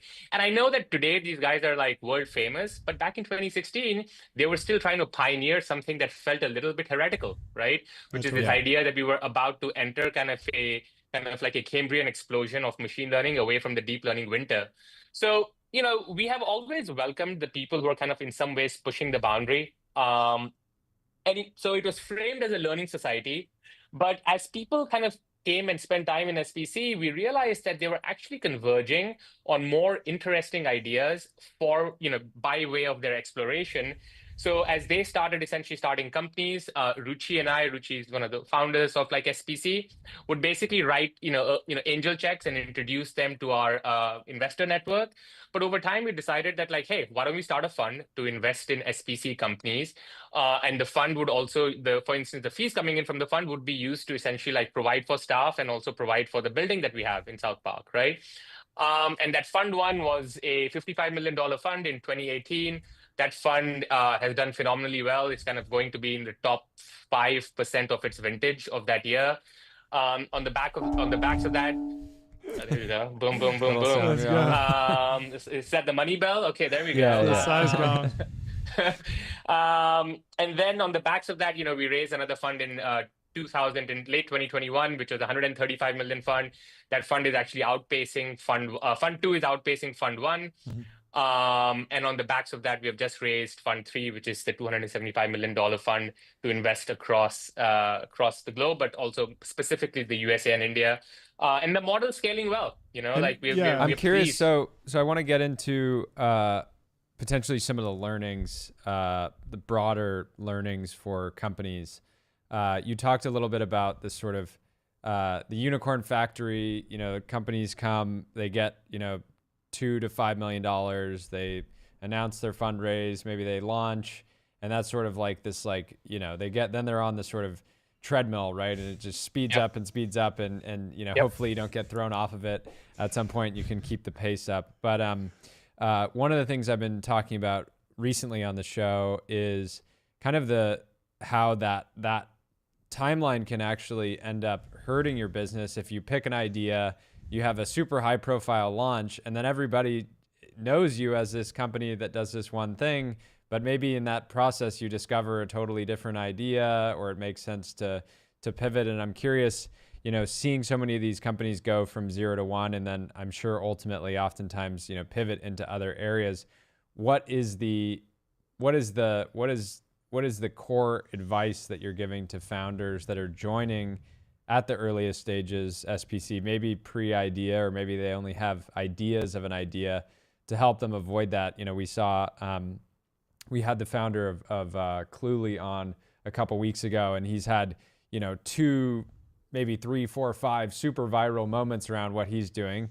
And my advice to him was, don't be afraid to basically reinvent yourself just because, in 3 months, if it's not working as well as it should, right? And I've gone through this in the past myself, which is, going viral before you have product market fit is not always gift and a curse. It's a gift and a curse, right? Double-edged sword. Yeah, I mean, honestly, I think it's a well-phrased question, and I think insofar as the question also contains some of the answer, right? My take is that honestly, the cheapest time, the easiest time to kind of do pathfinding and to do pivots is in the earliest days. And in some ways, obviously my point of view is that you shouldn't raise a ton of money, right? Like the first $2, $3, $5 million should be easy to raise, right? Like that should be your easiest raise, right? In the sense of you're kind of converging on an idea that is making people excited. What you really want in the earliest days is to have a lightness of being in terms of making sure that you can actually objectively examine the idea from all sides, right? Like if it's not working, put another way, here's something I often tell founders: your first $2 million of sales should be damn easy, right? I think that people often conflate that I'm going to go and do hand-to-hand combat to kind of go and get my first $2 million of sales. It's what are you talking about? If you have a great idea, that first 2-5 million should be easy, right? People should be taking a product that is half-baked because it's so resonant. So my take is that wait around and kind of keep on kind of doing big pivots or small pivots until that idea comes into focus, right? Yeah. Entrepreneurship, any founder that you talk to that has gone on kind of a unicorn or a decagon journey, it is long. It is super painful, right? If you are going to sign up for a super long kind of game, take the time in the beginning to make sure that it's actually the right mountain, the right game to play. And I think that, if you're going to think about it, guys, it makes sense that a lot of trends, I think, at least in our industry, make sense to me when viewed from the lens of we are trying to push founders to start things as soon as possible, right? Software kind of enables that, super low cloud computing costs kind of enable that. But I think the flip side is something what we have seen is that I actually would argue that over the last 10 years, founders have shied away from a problem that doesn't immediately come into focus, right? If you can't code V1 in a month, or if it requires physical atoms, if it requires kind of talking to anybody that is not over the internet, people tend to shy away from it. Right. And my take is that there are actually tons of super interesting kind of problems to tackle if you widen your aperture in the early days. And again, whether you raise $1 million or $5 million, I would urge raising less, but ultimately it's kind of about having that mindset of being light in the beginning, because none of your early investors actually care that much if you pivot like 5 times, because the alignment around like the biggest outcome is always is just there. Yeah. How did you think about fund construction with the new fund? Just the nature of venture means that, a handful of companies in the fund will end up, being, maybe an order of magnitude larger than the rest. And I imagine you've learned a lot of lessons from the first couple funds around, making sure that you're able to participate in multiple rounds, and that kind of thing. Yeah, for sure. I mean, I'd say that the first thing that we often talk about is that fund size is an output, not an input variable, right? I think there's a lot of managers in our industry that basically raise a big fund and then come up with a strategy to deploy the fund. For us, kind of the methodology always has been like fund size is an output of the number of founders that we can serve, the number of people we can have in our community. We strongly believe in that our community is best facilitated when things feel intimate, right? So this is why, like, none of our spaces in SF, New York, and Bangalore are more than like 150 people. And then we kind of have a sense of like how many of these members can each of our kind of like investors support, such that we can actually provide them with an amazing, frankly, white glove experience. Like I personally work closely with like 30, 40, 50 founders per year. And that's a fun part of the job, right? So a lot of it is just like, what is the maximum number of people we can support both in the community, but also on a per investor basis? And then we kind of back our way into a fund size from that. Frankly, I think that right now we are not constrained. The big thing that we are constrained by is simply our ability to support these founders, not from demand for the product, if you will, right? Like, I think that just looking at the numbers in terms of how many people want to be part of SPC, I think we are humbled, I think, by the interest. It also kind of makes sense, guys, in the sense that I think one of the really interesting trends for us is that how many second-time founders join us, right? Or how many like essentially people who have been early employees at like a Stripe or a Scale join us. And I think it's because they see I think we're kind of spreading a philosophy, which is that if you want to play this repeated game of startups, right, and you want to start companies, like it's better to be surrounded in the early days by super high talent density. I think one of our goals at SPC has always been that startups are hard, but startups create a lot of value. Let us figure out a way to kind of like actually make them more net productive for everyone. So I think that the -1 philosophy is resonating. We obviously want to serve as many founders as we can ourselves, but I also hope that like other people start up -1 things, and we're starting to see a bunch of, I would say, folks who have similar philosophies. Like -1, I think, has entered the vernacular now, which makes me really proud. So yeah, fund size is an output. I actually think we can serve a lot more people as we figure out ourselves how to scale. But more than that, like -1 is kind of a big thing. It's kind of a big philosophy that makes me proud to be able to share with the world. Totally. You co-founded Bezel. Sorry, not Bezel. Bevel. Bevel. Bezels one of our... were part of the motivation for kind of talking about Bevel. But yes, I did co-found Bevel last year. Yeah. I would love for you to talk about that and how it's been. It makes a lot of sense. I think one of the biggest complaints people have about different fitness trackers is the data is not always consistent, right? Your Whoop might tell you a different, tell you you're walking more than your Oura Ring or whatnot. And having a platform that can pull all that data into a single place and help you understand different trends makes a lot of sense. Just the nature of bundling and unbundling. But talk about maybe the genesis there and how it's been going. For sure. I think probably like a bunch of us 6 years ago, kind of when COVID first, kind of like the lockdowns and stuff started, decided to channel a lot of my pent up energy into kind of just like going full beast mode on my health, like basically analyzing everything like sleep, fitness, nutrition, body metrics, everything. And I started to maintain these super detailed spreadsheets, and these spreadsheets were basically like I have all of this data collected on a daily basis going back 6 years. It's kind of stored in a combination of like Google Sheets and Airtable. And I think everything that you said, like, I would collect data from 3 different sources, right? I would collect data from my Oura Ring, I also had an early Fitbit, and obviously when Apple Watch came out, and some of the data would be like a little bit different, and I would basically normalize it. I would also collect a bunch of qualitative data about my own kind of like, I would say, experience. Yeah. So when I was talking to Ben and Gray, who were at SPC, they were also essentially going through similar journeys. They've kind of been through a little bit of the ringer in terms of their first startup. And as we were talking about what we wanted out of essentially like a health app, a lot of what we were saying is that essentially, number one, all of these health devices at this point were kind of like offering you like a dashboard of your data, but nothing was really tying it together. I mean, Apple Health is fine, right? Like it's not a bad product, but it's a little busy. And it's kind of like very specific to that ecosystem. So our take was that how do we kind of create, as step one, the best place to ingest all of your kind of health data? Because at this stage, it's not just your rings, your watches, it's also your 8 Sleep mattress. It's also like, everything basically is kind of like creating this health data, which is awesome, right? It's beautiful because I think it's indicating that consumers care about this.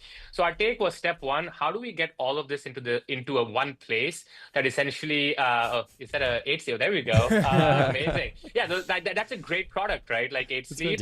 But 8 Sleep gives you a nightly sleep score, as does your Aura Ring, maybe if you wear your watch. So like, how do we make sense of all of this data into a clean, consistent place? Right. And it was a simple proposition. It was one of those classic things. Let's just build what we want. And Ben and Gray are just world-class kind of builders and designers. So they just built something that was beautiful. It was easy to use. And we put it out there. And it's just been all kind of like crazy organic demand. We're not divulging too many numbers, but we are definitely kind of the number of users and kind of paid subs. It's just kind of blown us away. We've kind of been on a tear for the last like 6 months. Well, there's this idea that once you get to a certain obsession level in health, the amount of money that you'll spend on an incremental 1%, gain in your health is like, you get to a point where I did this like NAD treatment last year. That in hindsight was like, I think a terrible use of funds, but it was like, it was like a series of, I think it was like $6,000 over like multiple treatments. And I was like, I didn't feel anything at the end, but at the time I was like, if this is going to make me like, if I'm going to feel like, 5% more energized during the day, it's totally worth it. But it's a great market. That's cool. I'm curious, last thing, because I know we have a cutoff here and there's probably a founder you need to chat with. What are you seeing today at a high level? You guys have a unique insight into the sort of trends and categories that will be probably hot in a year, and you're probably making those investments now. I'm sure a lot of the obvious stuff, agents, MPC, that kind of thing. But what's getting a lot of your attention today?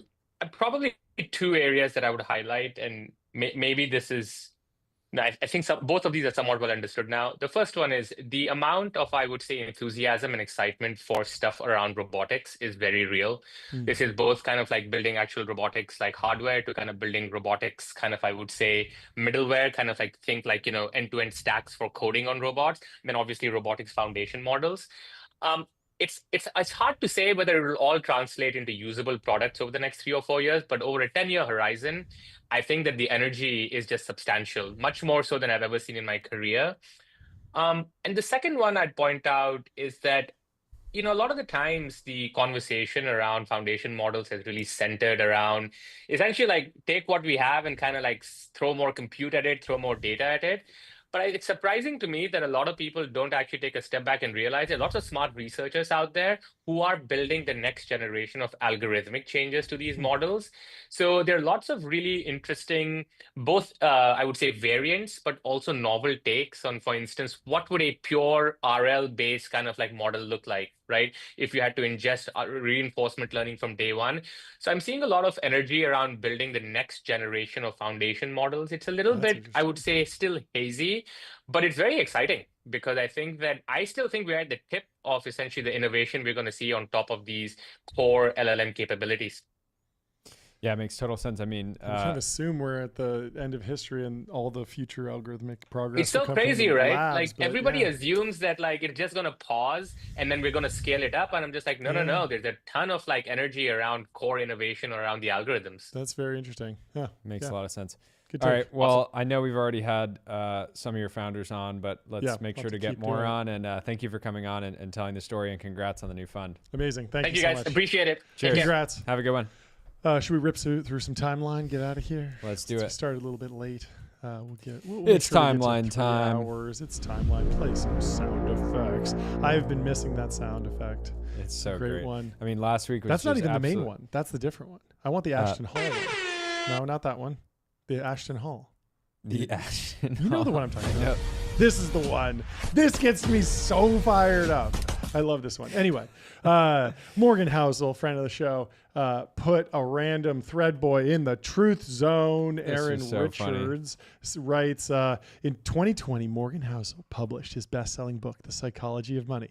It sold 4 million copies and changed the way we think about money. Now he's predicting the collapse of America. Here's everything you need to know. Beautiful photos from Diary of a CEO. And Morgan Housel comes in and says, lol, I am 1,000% not predicting the collapse of America.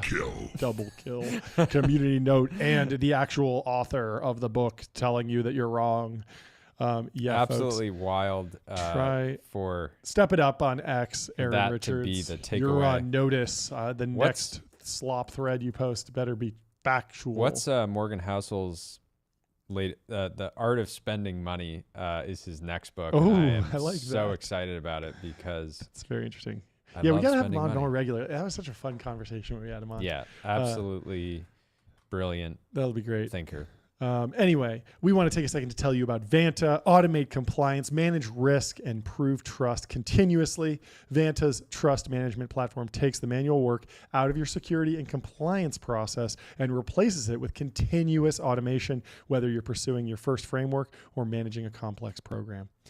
Go sign up for Vanta. I've used them across multiple companies, and I am excited to be working with them now at TBPN. We got to get Waymo on Vanta. I'm sure that there's a lot of compliance with a business like that.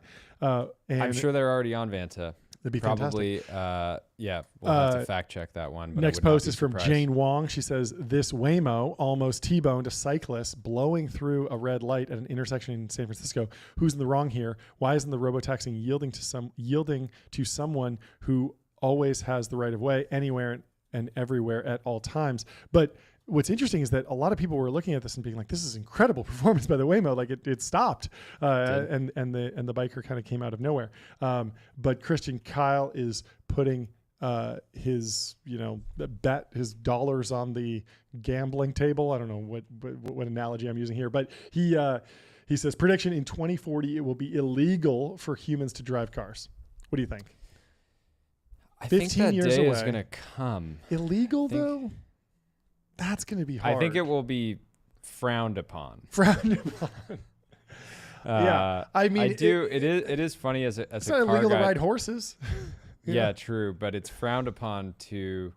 It's one of those things, right? So it's technically, I think, legal on most roadways to just ride a bike, right? Yeah, maybe not on a It's frowned freeway, upon. but it's frowned upon if you're in like, a 45. Like if you're like expressing your right to cycle in like In the middle of a a freeway. highway, People are right? like, in like "What a are you doing?" 1-lane Yeah, highway, yeah, and you're like riding Yeah, in in the road. middle. Yeah, it's kind of It's frowned bad upon. So etiquette. I could see it being like that. I mean, I do think it will become at some point just so objectively clear that it is dangerous for humans to drive that there could be plenty of pressure, at least in some areas. I think Waymo's very underrated.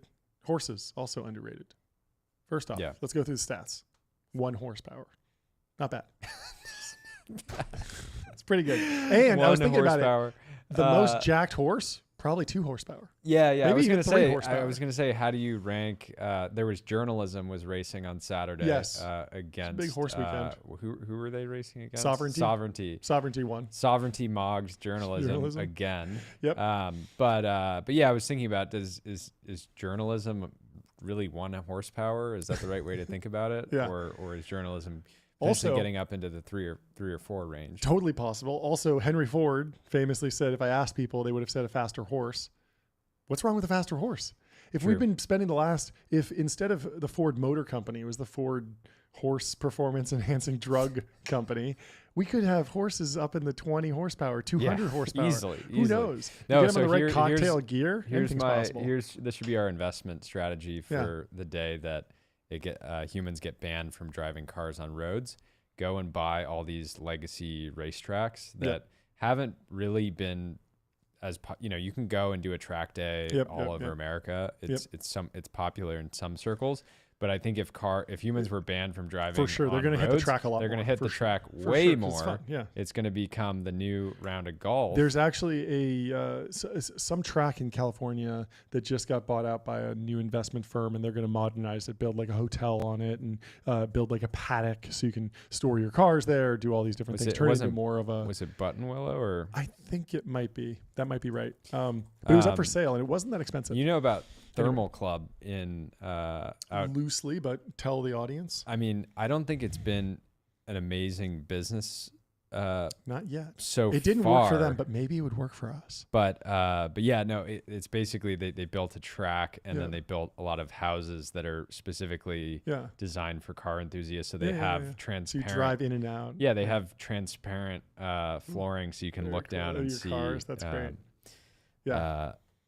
I love it. And, Also, hackathon project, self-driving horse. Totally doable. Think about it. Horse, you just need to put in compass, GPS. You literally strap a phone to the horse, and then in one tiny servo motor moves the reins to the left or the right. You can steer the horse, and little motors goes kick, and the horse goes. Well, and all of the tough jockeys, parts about like the horse. Yeah. The crop, the riding crop. You could easily automate that. But the hardest part about Waymo is like the fine motor, like, slight object detection. You want to scrape, you want to look out. A horse isn't just going to run into a bicyclist. Horse is going to see that and, stop immediately. Yeah. So and you there's get all an that for opportunity free. to do a horse in the loop, the sort of interim stage where it's not fully autonomous, but the horse can take over, You basically have an end-to-end neural network running in the horse's brain already. It's probably like GPT-3 level. Yeah, so you're give it some credit. Could be frontier. Could be frontier. Horses were often on the frontier. Benchmarks. Horses have been on the frontier. They remain on the frontier. They are frontier models. They're frontier models in the horse's. I think head. we're getting somewhere. We're getting somewhere. I really do think you could train your horse to just learn your commute and just say, "Hey, take me to work. I'm going to take phone calls." I mean, people were doing that for thousands of years. It's so Lindy. Let's bring it back. I'm going to daily a horse. 1 horsepower, maybe. 1 horse.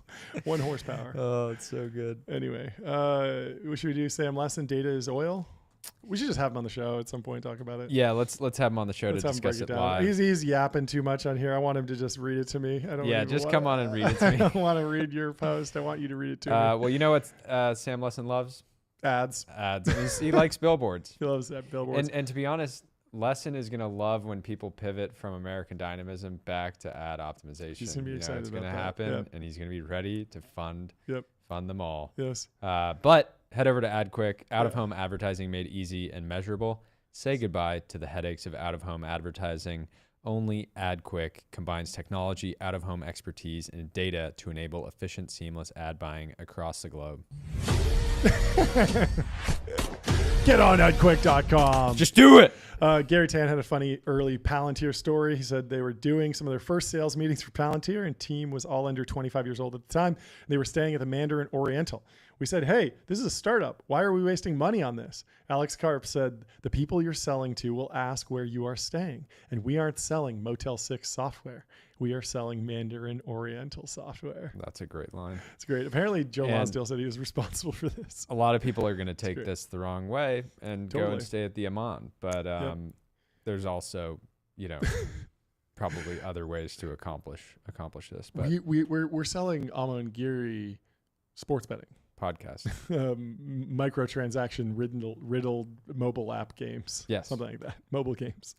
I love this post from Solana. If we can't do trains, we should at least do a big autonomous pod network on a special guardrailed 150-mile-an-hour lane with cars the size of gorgeous sleeper carriages, which link up in giant chains with elegant bars and restaurants on long-haul drives across the country. This is so doable and so beautiful. I love it. I've been big on the tear down the speed limits. I firmly believe this is much easier than building new high-speed rail. Is just take down the speed limit signs and just have an American Autobahn, and then put it. It's incumbent on the individual to drive safely. Cars are getting way safer. They have autopilot now and lane keep assist. So if you're on a long drive, and you can get a car that goes 150 miles an hour for like 50K, right?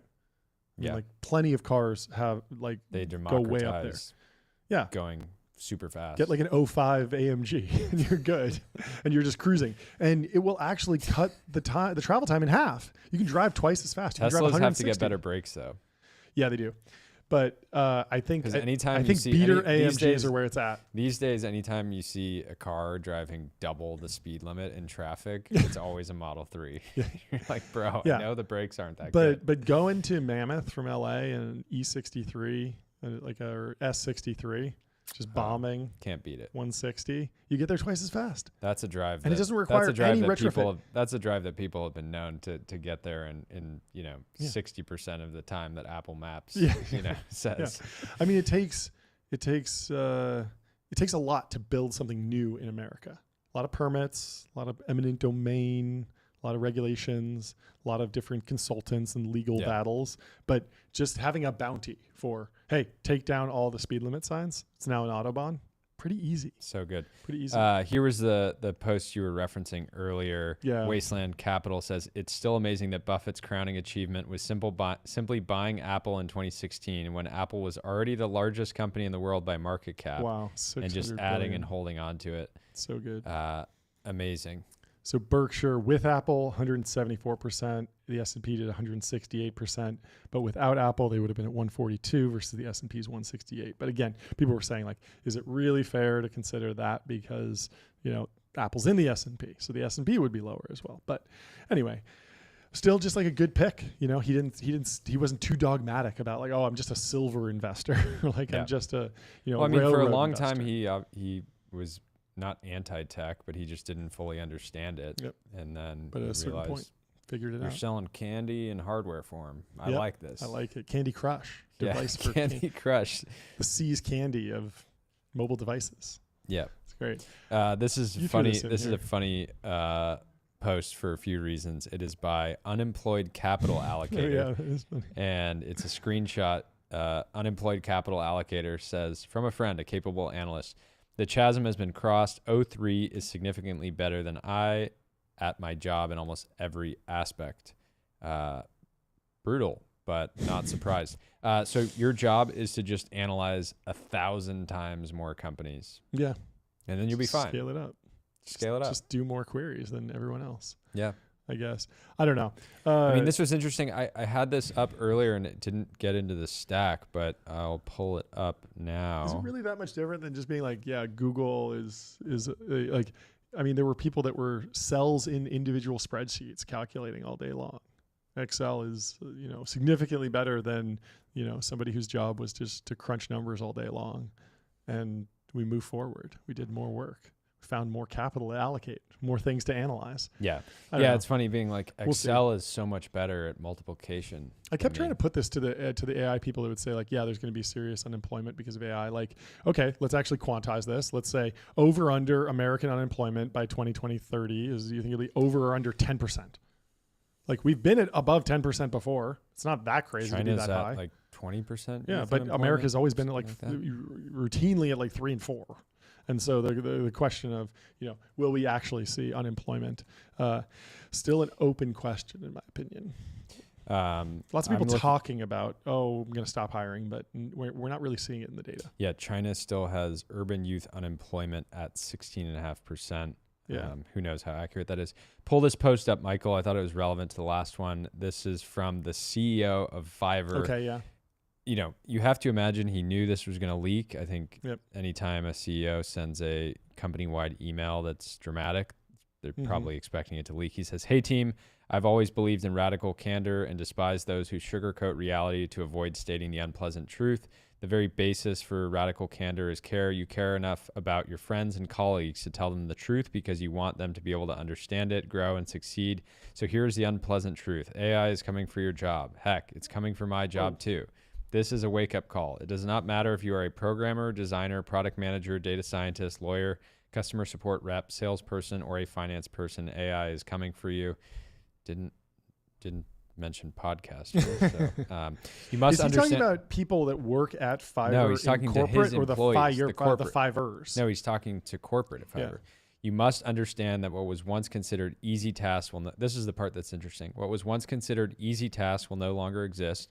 What was considered hard tasks will be the new easy, and what was considered impossible tasks will be the new hard. If you do not become an exceptional talent at what you do, a master, you will face the need for career change in a matter of months. I'm not trying to scare you. I'm not talking about your job at Fiverr. I'm talking about your ability to stay in your profession in the industry. And everyone's been saying this. I mean, we've seen like three CEOs at this point. The part that's interesting is AI first organization. The part that's interesting here is digging into easy tasks will no longer exist. So if you're a marketing manager and the CMO is like, hey, we should put up a blog post about this regulation. It's like that can now be done instantly. 5 minutes. Yeah. Instantly. It's not sort of a painful research and writing process. It's just sort of done for you. Hard tasks will be the new easy in that, hey, why don't you generate 20 new ads? Yeah, right? what should our strategy be? And then impossible tasks, I think, are these more agentic, sort of complex, sort of milestone-based tasks. But overall, it's interesting. I'm going to pull up the Fiverr.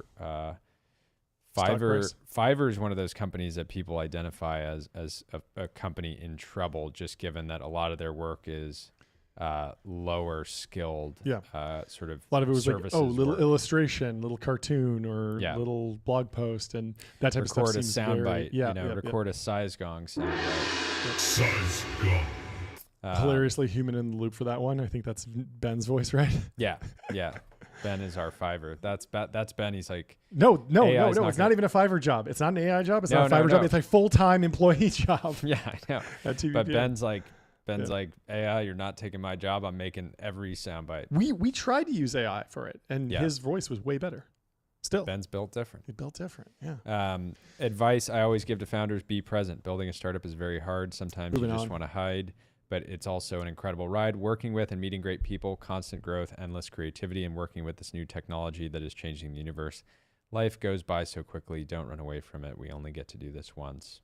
Take pictures. Look around. Yeah. Very Once nice. if we're lucky, twice if we're good. Interesting. Be present. I don't know what is the opposite of that. Like, how are you?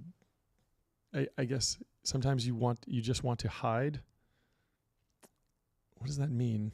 Hiding from the organization, hiding from the world while you're building something? I don't know.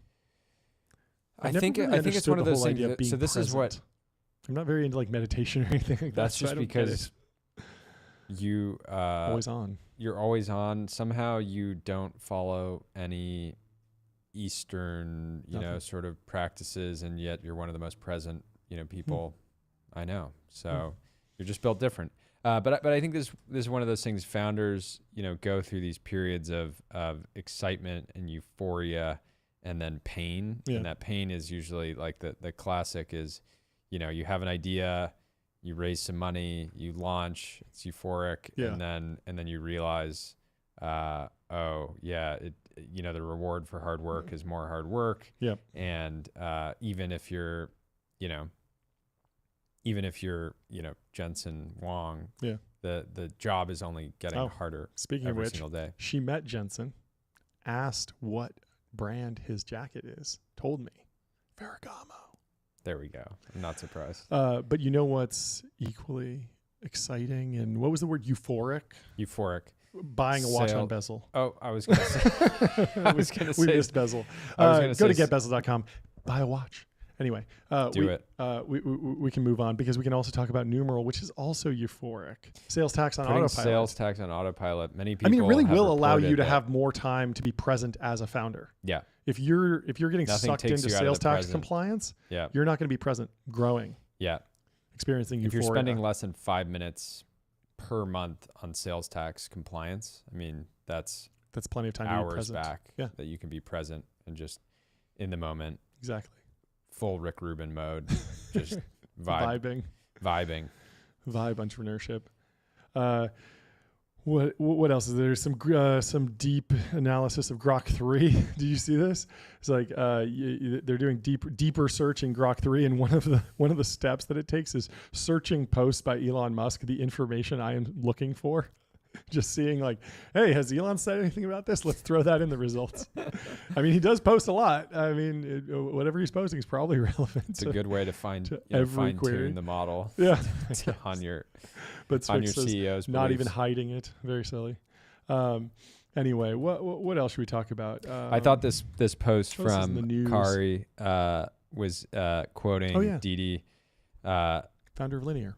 Didi says every single one of these companies was started by people from one part of the world, and it's Klarna, Cursor, Databricks, Zendesk, Spotify, Linear, Netlify, Public.com also. Oh yeah, that's right. Scandinavia, Unity, the Nordics. Built different. Very interesting. And of course, Linear. You think it's the weather? Because it's makes you want to go kind of inside and similar grind. government as the southern states, Italy and Spain and Greece. But once you're on the French Riviera, no time to grind. You're chilling. Yeah, it's tough. You're chilling. If you're in the Greek islands, you're not. Yeah. You're not putting in 20-hour days coding. That's why SF just stays on top. It's not because OpenAI, created the next $1 trillion company. It's so. Yeah. It's at times like the fog makes it so hard to want to be outdoors that you just want to create shareholder value. Yeah. People were predicting that because of global warming, it would lead to the downfall of San Francisco because it would get warmer, balmier. More people would just be hanging out in Dolores Park all day. And Portland would become the new imagine if AI was being built in Portland primarily. the AI safety people just. Oh, are you talking about the artificial intelligence company of Portland? Huge alpha there. Huge alpha. The safest AGI on Earth. This post praying for exits. Friend of the show. We should meet him. We should meet him. We should have him on the show sometime. Actually, honestly, I feel like we can go out on enough of a limb and say it's possible praying for exits has been on the show. It's entirely possible. We've had so many guests, it'd still be very hard to nail down. It's entirely possible. This email from Steve Jobs to Bruce, who was Chizen, who was the CEO of Adobe at the time. Bruce, Adobe is recruiting from Apple. They have hired one person already and are calling lots more. I have a standing policy with our recruiters that we don't recruit from Adobe. It seems you have a different policy. One of us must change our policy. Let me know who. Steve. That's so good. So hard. 64,000 likes. Praying for exits. Let's get it. Gigabanger. Burn. No, so apparently there was a whole lawsuit surrounding this, around how it's illegal. tech companies do this.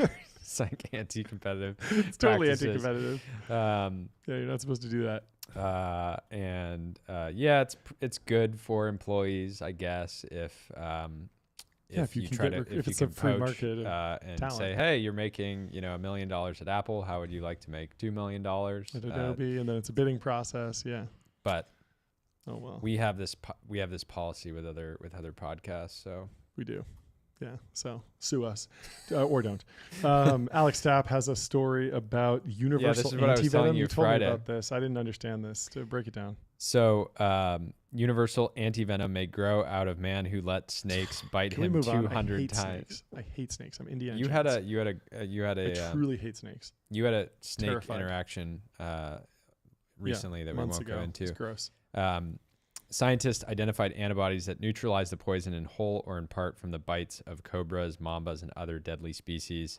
He's 57. Over 18 years, he injected himself with more than 650 carefully calibrated escalating doses of venom. Oh, okay, so he didn't actually let them... Wait, no. He also allowed the snakes, mostly one at a time, but sometimes two, as in video, to sink their sharp fangs into him 200 times. Wow. It's, he built the tolerance. This is poison resist. Yeah. This is what did you in this weekend. Yeah. Everyone, you just you too much of a thoroughbred. You're on the thoroughbred diet. If you're on the junkyard dog diet, nothing could. I have poison resist for everything. Microplastics unaffected. It really, you're John's had this running joke on the show, for those that haven't heard, that like a single inorganic blueberry would cause you to have be sick and throw up and all this stuff. And then over this weekend, I got food poisoning. And no one else did. No one else did. Except Sarah, who's also on the thoroughbred diet. On the thoroughbred diet. So honestly, there's something there. You need to build your poison resistance, man. Yeah, yesterday was so brutal. And like we were eating like lovely food, but there's probably something there that you weren't used to. Got me. Ridiculous. Gnarly. This bit of daredevilry, one name for it, may now help solve a global dire health problem. More than 600 species of venomous snakes roam the earth, biting as many 2.7 million people, killing about 120,000 people, and maiming 400,000 others. The numbers thought to be vast underestimates. Brutal.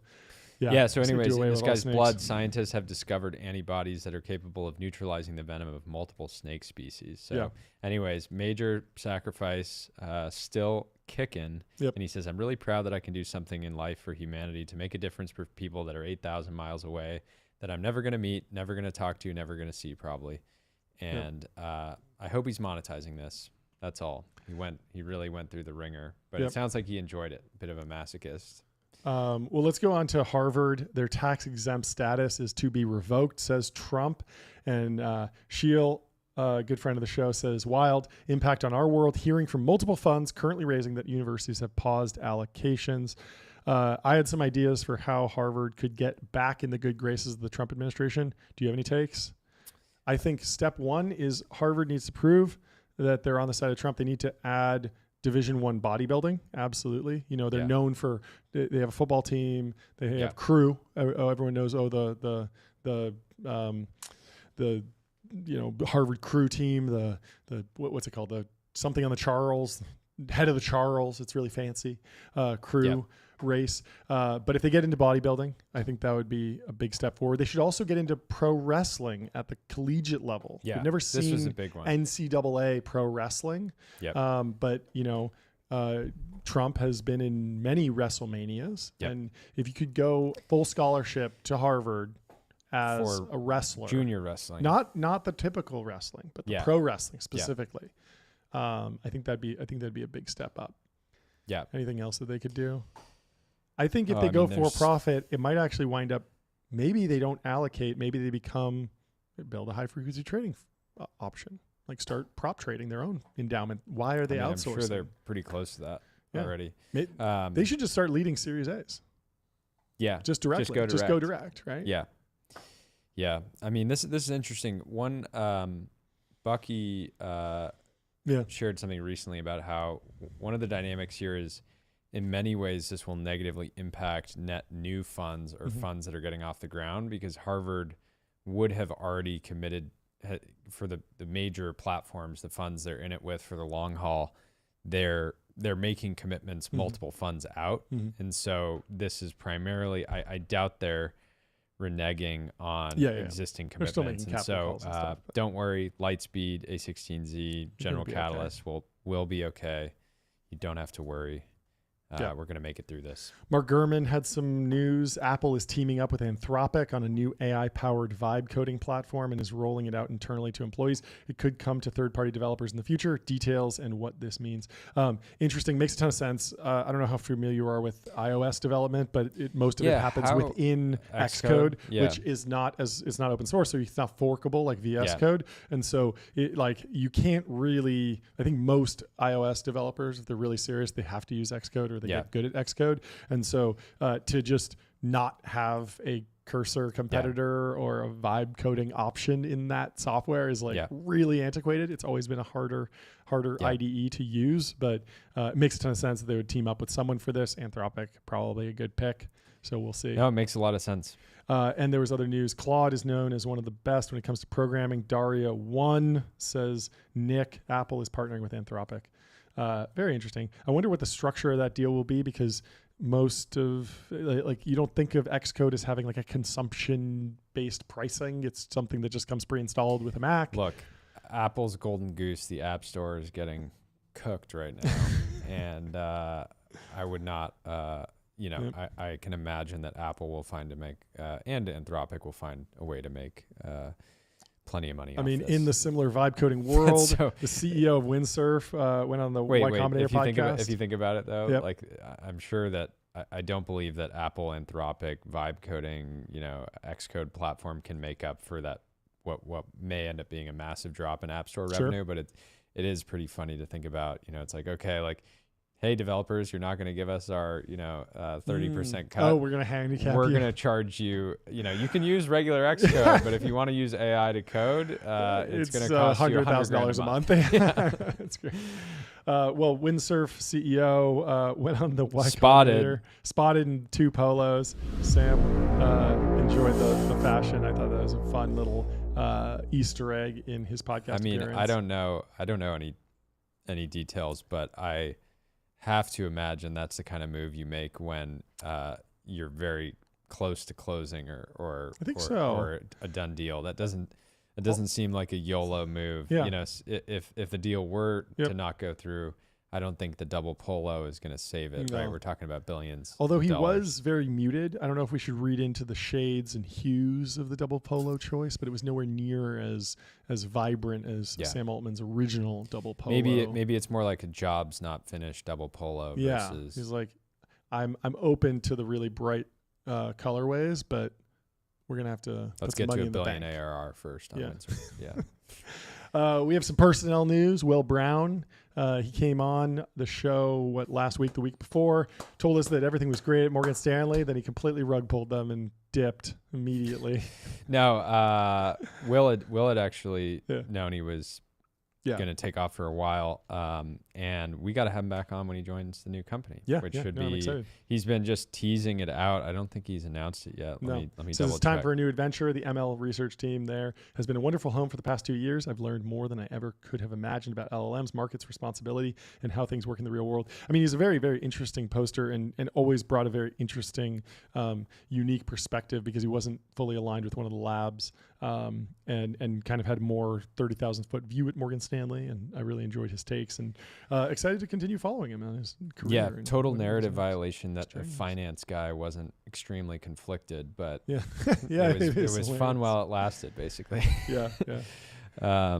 Anyway, I think that's a good place to end. Thank you for watching. This is a great show. We really enjoyed it. Wait, We'll I be got back one last tomorrow. post What's because the last it post? is. Okay. I'm going to throw it in here, Michael, please. if you can pull it up. I think it's pretty funny.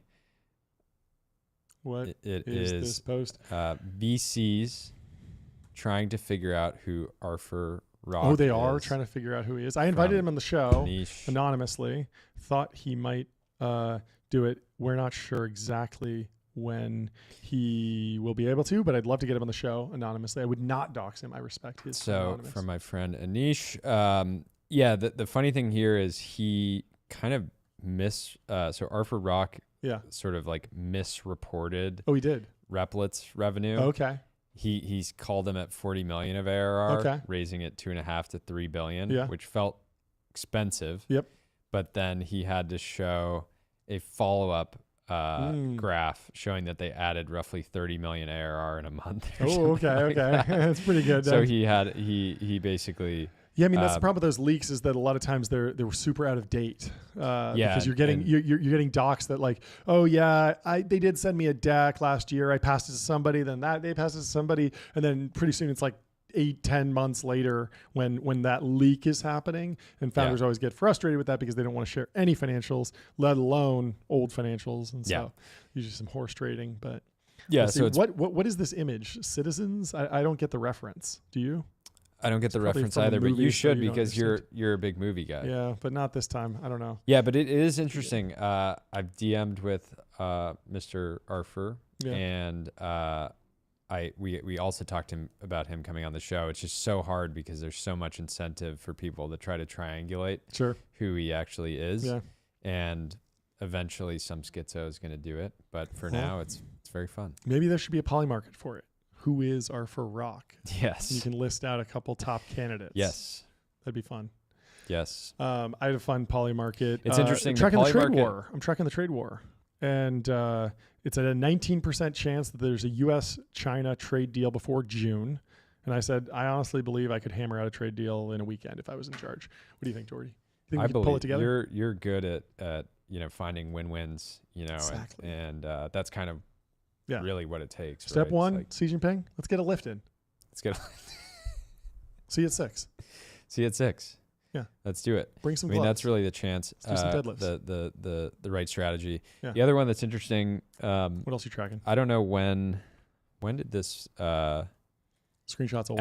ever since the double polo, the chance of will OpenAI acquire Windsurf before August has just been steadily going up. So the market Oh, okay. The so the market market's reacting very reading positively to the double polo. into it.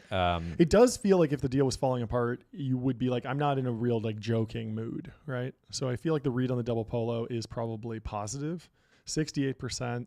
But again, August, the question that like the date is so important there because that could slip because a lot of people, a lot of the OpenAI employees are very wealthy now, and so they're probably getting ready to go on summer vacation. Usually starts like mid-May, and they don't come back until what, like August, September, October sometimes. A lot of venture capitalists will be out for 4 or 5 months. It's actually going to be a big challenge for us at TBPN because most of our best yappers are going to be at the Amalfi Coast for 5-6 months on summer vacation. We might have to set up, a remote studio in the south of France. Yeah, just to make sure that we have some coverage have there. a with dedicated capital allocators. helicopter to sort of take people between the boats to, Yep. or potentially a water-based studio. Water-based studio would be good. A boat would be very helpful. Well, anyway, it is fantastic to be back in the studio. It's great, John, and we got to get out of here. It's going to be a big week for technology. It will be. Anyway, thanks for watching. Cheers. We'll talk to you soon. Bye.